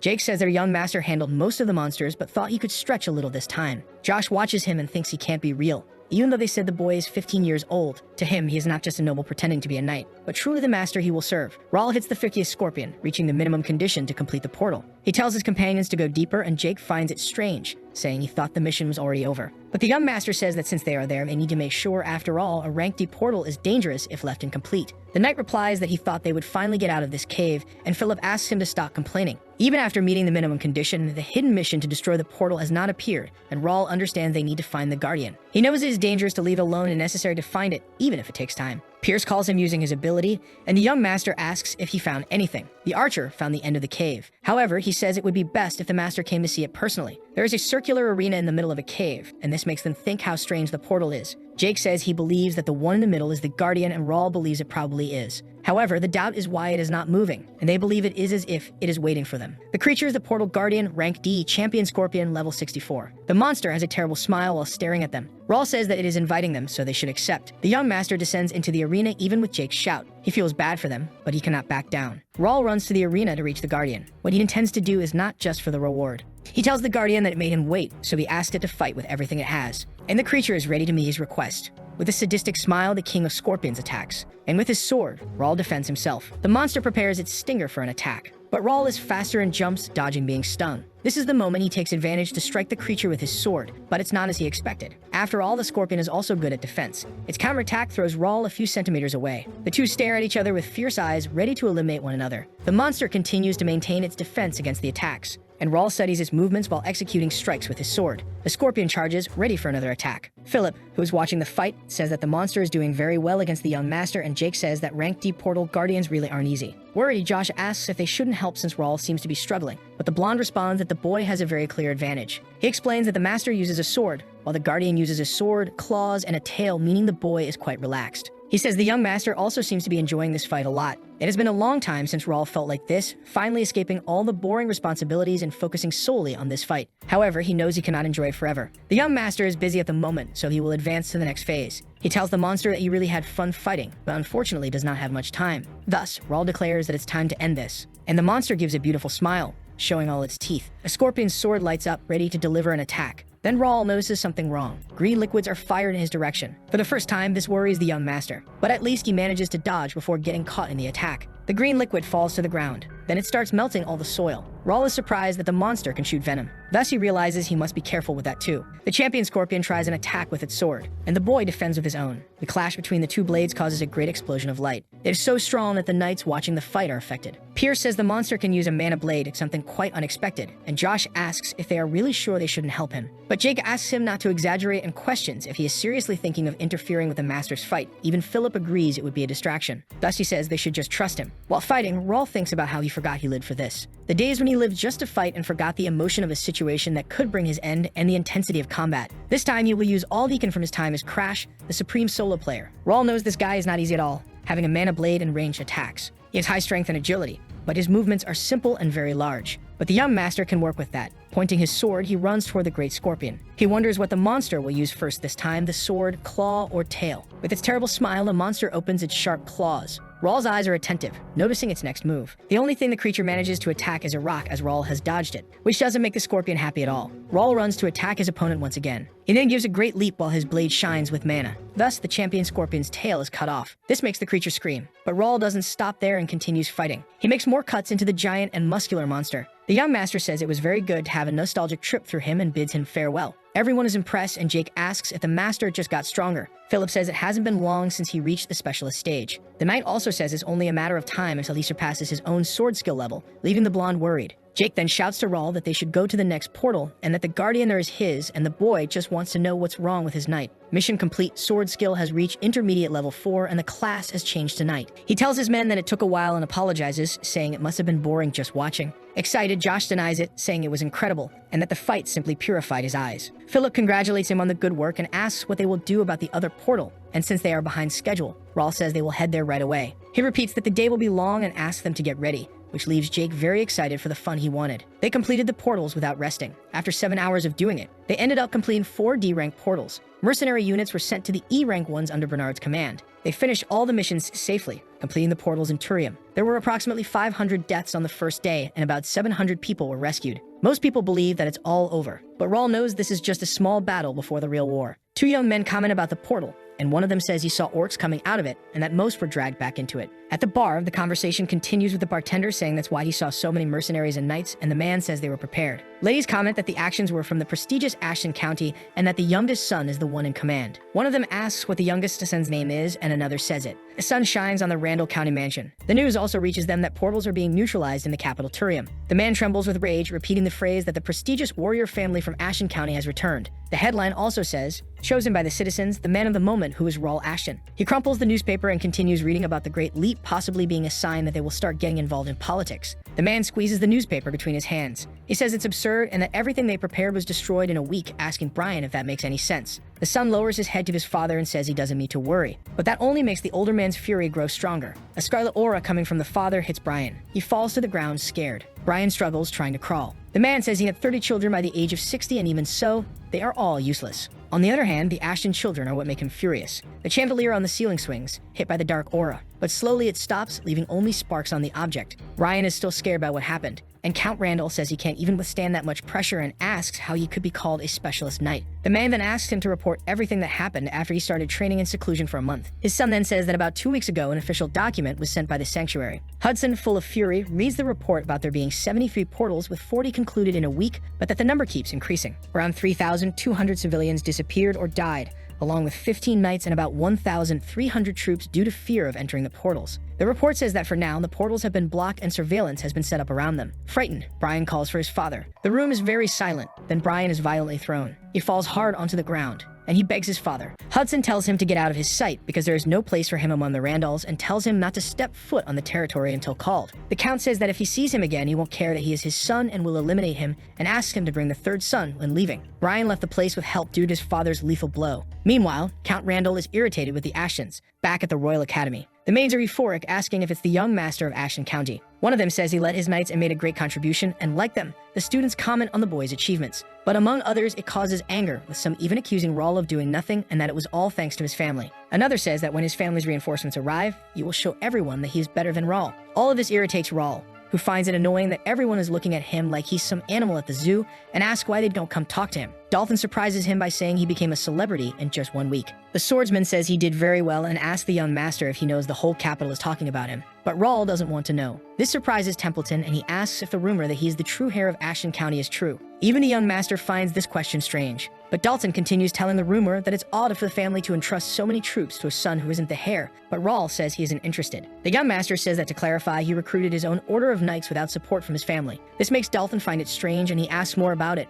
and Rawl responds that he had some money. The swordsman says he understands and that maybe he'll visit a portal with him someday. Being stared at by the young master, he asks why, and Rawl smiles, realizing he has already achieved at least one thing he wanted. His admission to the academy may have seemed like an excuse to leave home, but actually has another goal. First, to find skill books in the library and hidden things within the academy. Although the list of new students changed because of Gray's appearance, candidates had already been selected according to information from Link Cafe. The boy Dalton is one of them. To be honest, for Rawl, the strongest person in this kingdom is the master, Marcus D. Templeton. In the world of connection, where almost no contact can be made with high-rank noble NPCs, it was a chance to meet his grandson. Not everyone is allowed to enter the portal, requiring an official permit or a troop, making it impossible for Dalton. Even though he is a specialist, he never confirmed his abilities, so Rawl believes he is desperate for a chance at real battle experience. The young master smiles at this. He asks if he wants to go together to the F portal, and Dalton celebrates, saying that as expected, getting closer to him was a good idea. However, Rawl has a few conditions. He says the first thing is that Dalton will be the only one taken into the portal, with no subordinates or guards. But for Dalton, actually that's better, as he prefers to have fewer people along, and Ashton also asks for secrecy about his going. Yet Templeton doesn't mind either, which catches Rawl's attention, surprised that the kid doesn't worry about anything or suspect bad intentions. And lastly, the young master says he needs to have the Duke's permission, which worries Dalton, who asks what he should do. Ashton says it's obvious and asks what would happen if something were to happen to him, needing someone to deal with the situation. He says it won't be for fun, but rather an official visit, and since he has many knights to look after, he can't handle his personal issues. Then Rawl says goodbye, informing him they will talk again once he gets permission. Dalton is left worried about how he will convince the old man. It's still early and the sky is clear. In an afternoon tea, Philip asks if anything happened at the academy, and Rawl says only that all this attention is tiring. But all of this was expected, and that's why they need to maintain public opinion at the current level. He asks how many people have been sent so far. Bernard reports that in the last 2 days, 100 soldiers were sent as bait, 10 mercenaries were hired, and 20 spies are active. In the midst of the fierce battle among the nobles, public opinion is an important job that must be done to solidify their position. And as expected, searching for the voice of Reuben was a good decision, and by delivering information, it earned them a friendly reputation that spread throughout the kingdom. People may not know the weight and influence the media holds in the Connection. The media in the Connection is an elite organization with many sorcerers, and moreover, one of the 3 great sages, Janice White, is the president of the Press Association. And among them, the most influential is none other than the voice of Reuben. Rawl knows he doesn't have to fight wars only with swords, but should use everything and anything he can. He asks to double the number of wandering mercenaries because sooner or later they will try to bring them down, which leaves Philip confused by his words. Bernard explains that since the situation with the problems has stabilized, the nobles will slowly start trying to get involved one step at a time. The young master says he would welcome them if the portal issue were simple, but there's not much to be done, and the butler says they want to try to tarnish his reputation. And Rawl knows that the crumbs are the only thing they want because no one except the chosen can close a portal. And he asks that this be kept secret for now, and his knight agrees with the order. Even if Ashton has to use the greed of these lords, he needs to gather the soldiers of the kingdom. This is the only way to deal with the crisis that is about to befall the kingdom. Night falls over the kingdom, covering the streets with mist. Someone is running in complete desperation. The man with his tattered cloak appears to be fleeing from something. He never imagined that they would continue to be hunted even after entering a portal, and wants to understand what they want by chasing him. For now, the man needs to lure as many creatures as possible to buy time for his comrades to escape. But he is ambushed by 5 hooded figures. The man is the leader of the information organization Wings of Freedom, codenamed Faceless, and the masked figure says it's good to meet him this way. Faceless deduces that they are the ones pursuing the Underworld Guild, and the masked figure says it's expected of the leader of the best organization to think quickly. He asks if they came there to eliminate him this time. The hooded man says that he had planned to do so at first, but now he wants to make an offer. This makes the leader of the organization curious, but also keeps him alert to defend himself. The masked figure asks for his surrender, saying it would be a waste to eliminate someone powerful, and that if he promises to join their group, his life will be spared. Faceless grabs his dagger while the group waits for an answer. Launching an attack, he tells the masked figure to stop saying nonsense. He defends himself using a gauntlet to block the dagger. This surprises the leader of the organization. That is a power armor. Faceless retreats to avoid taking a blow. He says he was in doubt about it and asks if they are truly the cursed ones from the Empire. With a threatening look, the hooded figure says that's an interesting deduction and then asks if he should call it a dangerous deduction. Ready for the attack, he says that with the man reaching this conclusion, there's no other choice, and the order is to eliminate him. Thus, the leader realizes he is in danger. The hooded figures try to strike him together, but only hit the air. This leaves them confused by the disappearance, wondering if it was stealth magic, but another replies that he used an artifact and asks them to search for him. The leader had thought that the mysterious organization pursuing the guilds was from the Empire, but apparently he was wrong. So he wonders what is happening in this kingdom. Back to Ashton and his men. A guard informs them that permission for the F-rank portals of the Pioneer Knights has been canceled at that moment. Jake gets irritated, saying that doesn't make sense. Rawl thinks it had to happen and asks about the E and D rank portals. Looking tired, the knight responds that they still have permission for those. The young master asks who will handle the F-rank ones, and although he isn't sure, the man says it's expected that multiple families will take part. This was expected since they are the least dangerous and therefore better for families to show off, and if everything goes well, they can be in a lot. Rawl also notices that the guard captain seems confused and thinks it would be better to earn his trust there. He says that if any problem arises, the man should visit them, and they will have a team ready at any time, leaving the guard impressed. The man says the boy is a fair person and wishes other nobles were like him. Earning his trust, the young master says it's a noble's duty to protect cities and their civilians and that they will work together. Looking scared, the captain says he must be careful with what he says. But he tells him there is a rumor that the Randalls are behind all this, guessing it was the Minister of Finance. He also says that many people in that department are close to the Randalls, including the man he accused. The captain says the young master should know since it seems unusual. Rawl thanks him for the information given. Jake thinks it's an exaggeration and asks what they did to lose the permission, but the master says it was a direct order from the royal palace and must be obeyed. He also says they shouldn't be sad because they won't lose anything with this, leaving the blonde confused. Rawl explains that D-rank portals can be closed by common troops and that sending mercenaries is a waste of money. The boy says that all they get from them are mediocre items, so it's better to focus on E-rank and above, and Jake realizes he's right. Philip then asks what they should do with their men when they leave the F-rank portals, and Rawl orders them to be sent outside the wall for training. The young master says that those blinded by items won't last long and permission will eventually come back since it's not an easy job. And what they need most right now is merit, fame, and growth. Focusing on them, Rawl asks that they pay attention to the command of the mercenaries and their personal growth. In 1 week, the annual ceremony for the inauguration of official knights will be held, and this is the moment for the pioneers to shine. They need to work hard until that day to attract everyone's attention so that even people outside the kingdom will hear about them. A conversation takes place in front of the portal, questioning whether they will come. The guard on the right asks what they should do if something bad happens, and the one on the left says they need to handle the situation. He says they are useless unless they obey those nobles. A troop appears with a guard asking them to step aside. Mounted on a horse is Elson, fourth son of the Carrington Viscounty. The guard Bill says it is an honor to meet him, as he is the current person responsible for controlling the portal. The handsome Viscount asks about the other, and he asks if it's that portal or whatever it is, and Bill confirms that it is. Bazin says the guard's men are in his way and wants an order for them to move immediately. The Viscount says they will enter immediately and orders his people to follow him. Bill asks what he should do with the horse, leaving the Sir confused about what he means. Avoiding conflict, the knight says that if he hasn't hired any men to take care of his men, they will handle it. But that only enraged the arrogant man, who kicks him hard, making him fall to the ground. Irritated, Asen tells him to know his place and asks how the knight dares to ask him to dismount from his horse. Bill tries to explain the danger of the portal, but the Viscount tells him to shut up, saying he will talk to his captain about it. Angrily, he calls the knight an insolent commoner and orders his troop to follow him. His partner asks if he is okay, but the knight doesn't care anymore since he gave the warning and says it's not his fault if the animals go mad inside the portal. Asen doesn't know that horses are not allowed inside portals because of the high mana density, and even if they survive by luck, they will suffer greatly. And so Biddle thinks they will be busy moving bodies tonight. The arrogant man asks if that's how it is inside a portal and says he doesn't see anything special. His knight says there are goblins and orcs, but that he doesn't need to be nervous. The son of Viscount Carrington gets irritated because he thought they would find some treasures. Trembling, he thinks about how things would be if that fraud hadn't shown up. And that fraud is Rawl Ashton. Asen thinks about how Rawl has become a star in the capital by eliminating some monsters using his wealth, and he intends to close the portals and bring him down. He explains to his men that they have to eliminate all the monsters and ask them to divide into units. But Marco disagrees, saying that this idea is dangerous and that they should keep the men together and use scouts to investigate. Asen asks the guard what he's so afraid of, saying that they don't complete all the portals like that. The son of Viscount Carrington asks what people will think of them if they fail to resolve the problem there. But Marco is worried about something else. He asks the Sir to stay behind him. A creature is lurking. Soon, more start to appear. This makes the cowardly Asen tremble with fear. It's Marco who takes the lead and asks the men to stay calm and hold their positions. Then he orders them to prepare for battle.